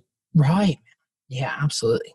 And we don't take time to notice that as a society. So I'm really on a mission to take all those people that we don't notice, and I want them to get noticed. I want them to get noticed for their talent. I want them to get noticed for what they bring to the world, right? Their Grammy, because they need a Grammy. The ditch digger that's sitting digging a ditch today while you and I are doing a podcast. You know what I mean? Like, it's very real, sir. That's very real. That's what when I'm walking onto the stage now, wherever I'm at, my goal is to bring everyone down up. And that's not a thing against anybody wealthy. People generally that I meet are great people. I'm a person that looks and believes that people are great. Now, we've got some horrible things going on in society right now. But if we just look and learn to understand each other better, and we didn't just look at a political opinion as the overall opinion on why we're liking another person or not. And we looked at it, think about it. When a person tells you they don't like a pizza style, you don't say, fuck, I'm done with you, motherfucker. You don't like supreme pizza. I like pepperoni. I'm done. Right. It's real.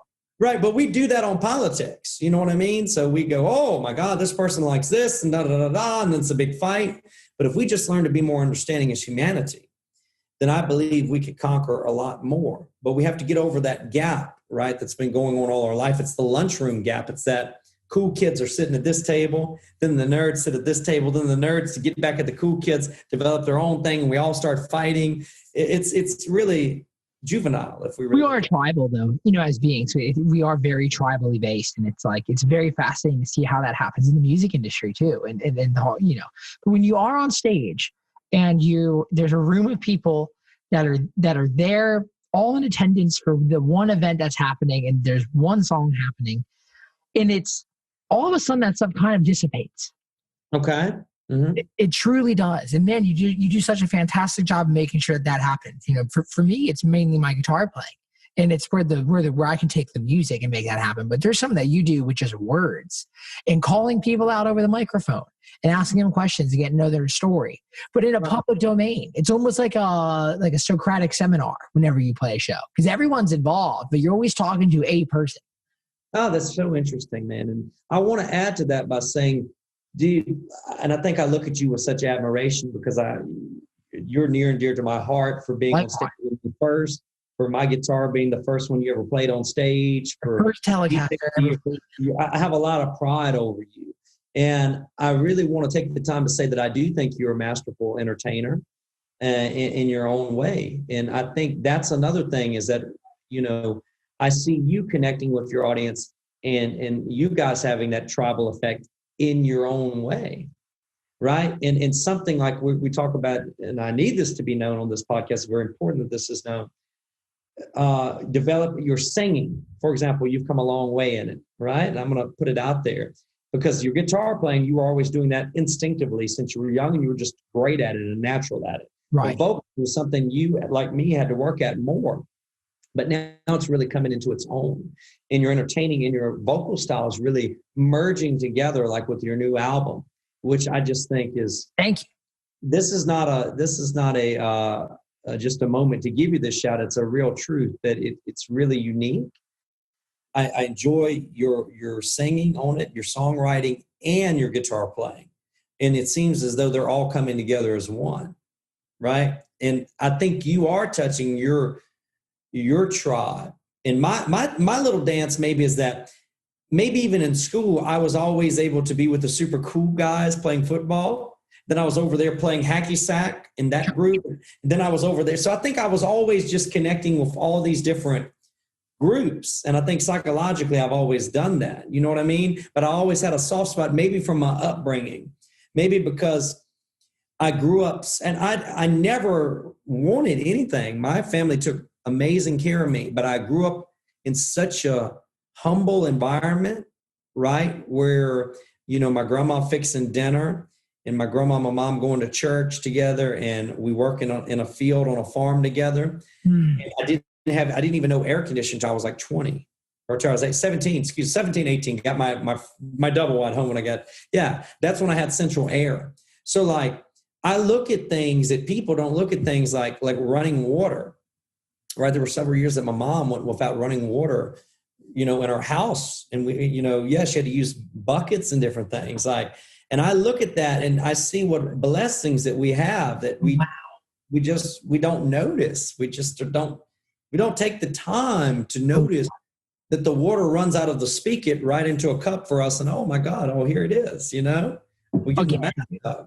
Right. Man, that's a big recurring theme in your music, is practicing, or in this dialogue too that we've had rather, is practicing perspective and not taking things for granted.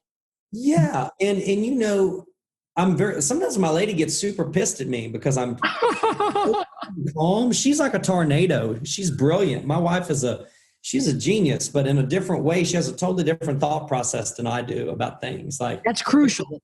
Yeah, because she is a person that has to look deep within everyone, you know, every day, and has to really excavate what's going on with them internally. And I do it in more of a group setting with people, and I'm bringing them up and she's lifting them up one-on-one. So we have really different perspectives, but I don't know where I was going with this or what I was trying to say. I'm losing my train of thought. Maybe I need another coffee, but I think it's just learning to take everyone's gift and learning to understand everyone's genius and taking time to value it. And I'm trying to sing that more in my songs. Like Paul Worley said something, and another guy, a friend of mine that runs Olay, Gilles Goddard up in Nashville, and they both said the same weird thing. I don't even listen to Bob Dylan. I don't listen to his music, but they've compared me to Bob Dylan. And I clearly don't have any of his record sales. I'm clearly, you know what I mean? But I don't know what it was, but it's like, I'm trying to make my writing, my songwriting, more about what I really do in my freestyle. And my freestyle, you know, I'll just be talking to you and I'll find out about what you're doing, and I'll just go up on stage and sing about it. I can sing about it right now. You know what I mean?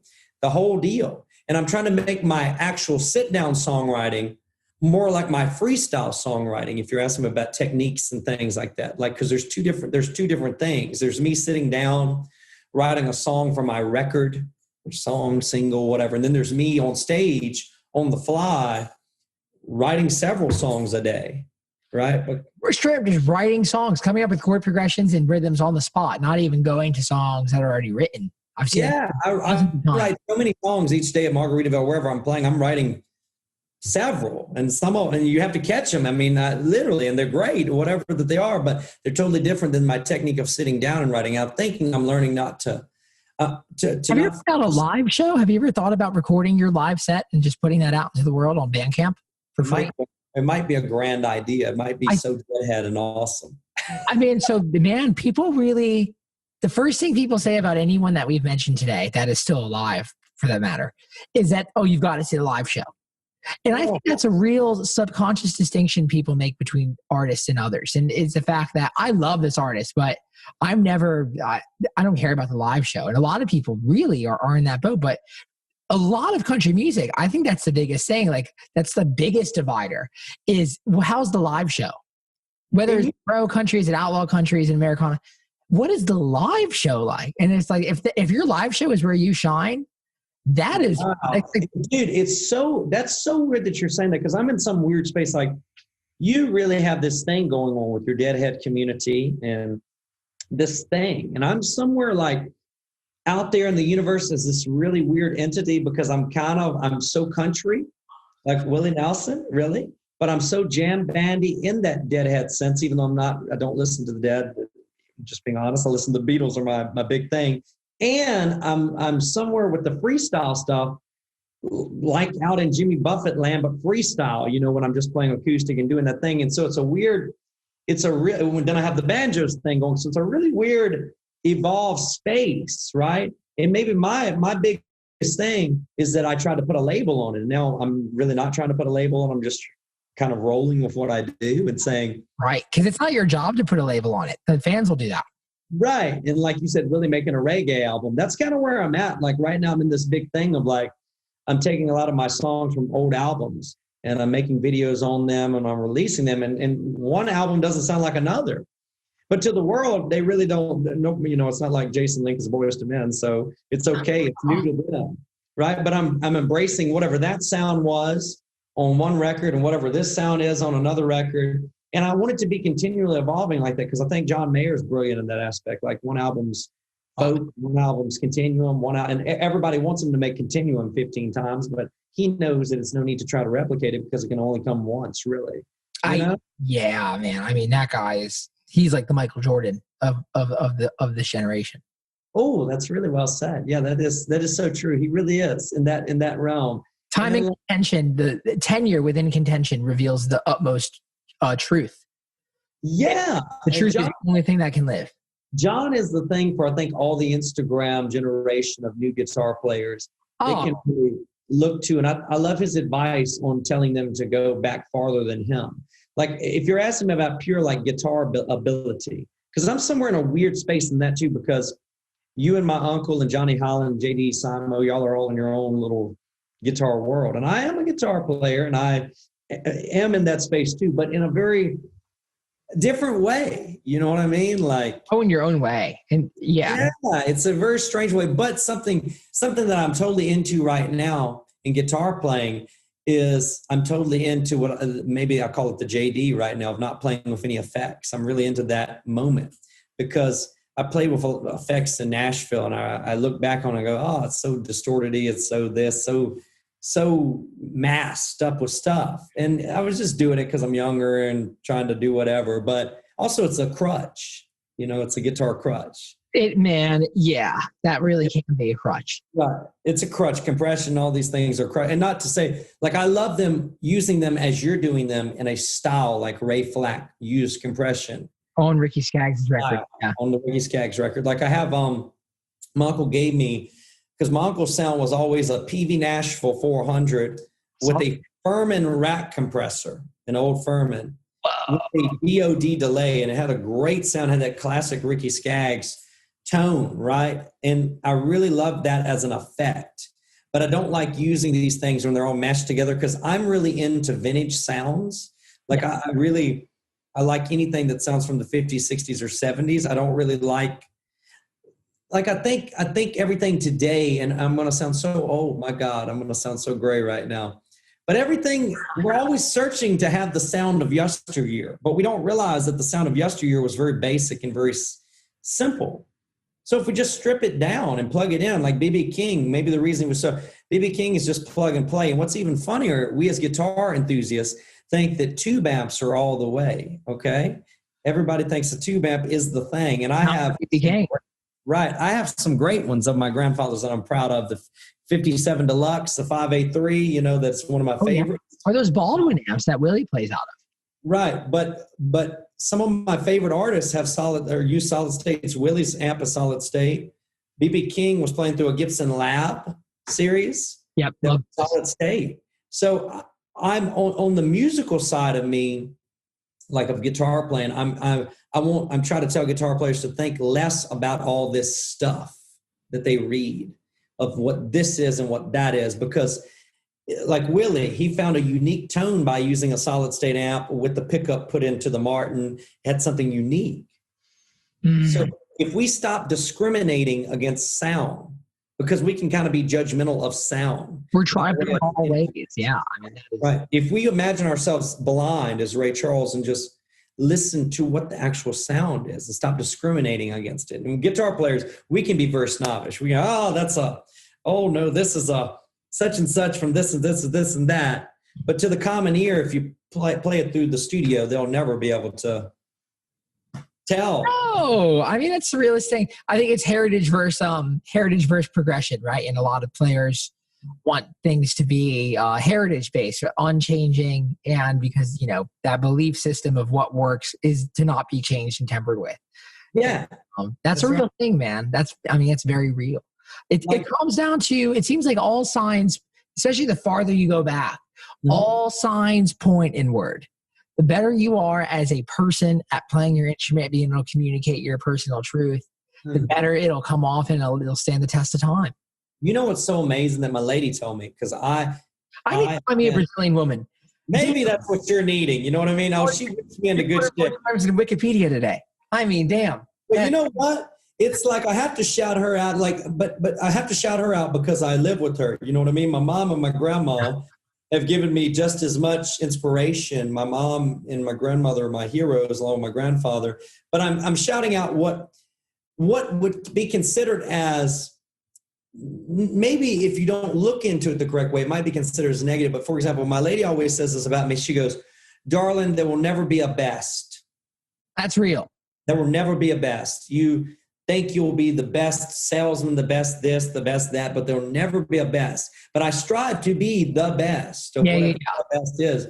Yeah. But that's like guitar playing. Like, is Danny Gatton the best? Is Roy Buchanan the best? Right. Is Albert Lee the best? Is Ricky Skaggs the best? Brad Paisley the best? So really at the end of the day, it comes down to a style. And like you, something I'm a big fan of you, is you're kind of reminding me of Waylon a little bit right now in your progression as a guitar player, because I look back at your Roberts, I study your Roberts stuff, and you were playing amazing licks, amazing things. But you have more of a style now than you did when you played at Roberts. You have more of a sound now than you did when you played there. Now, I know you were trying to fit the part, clearly.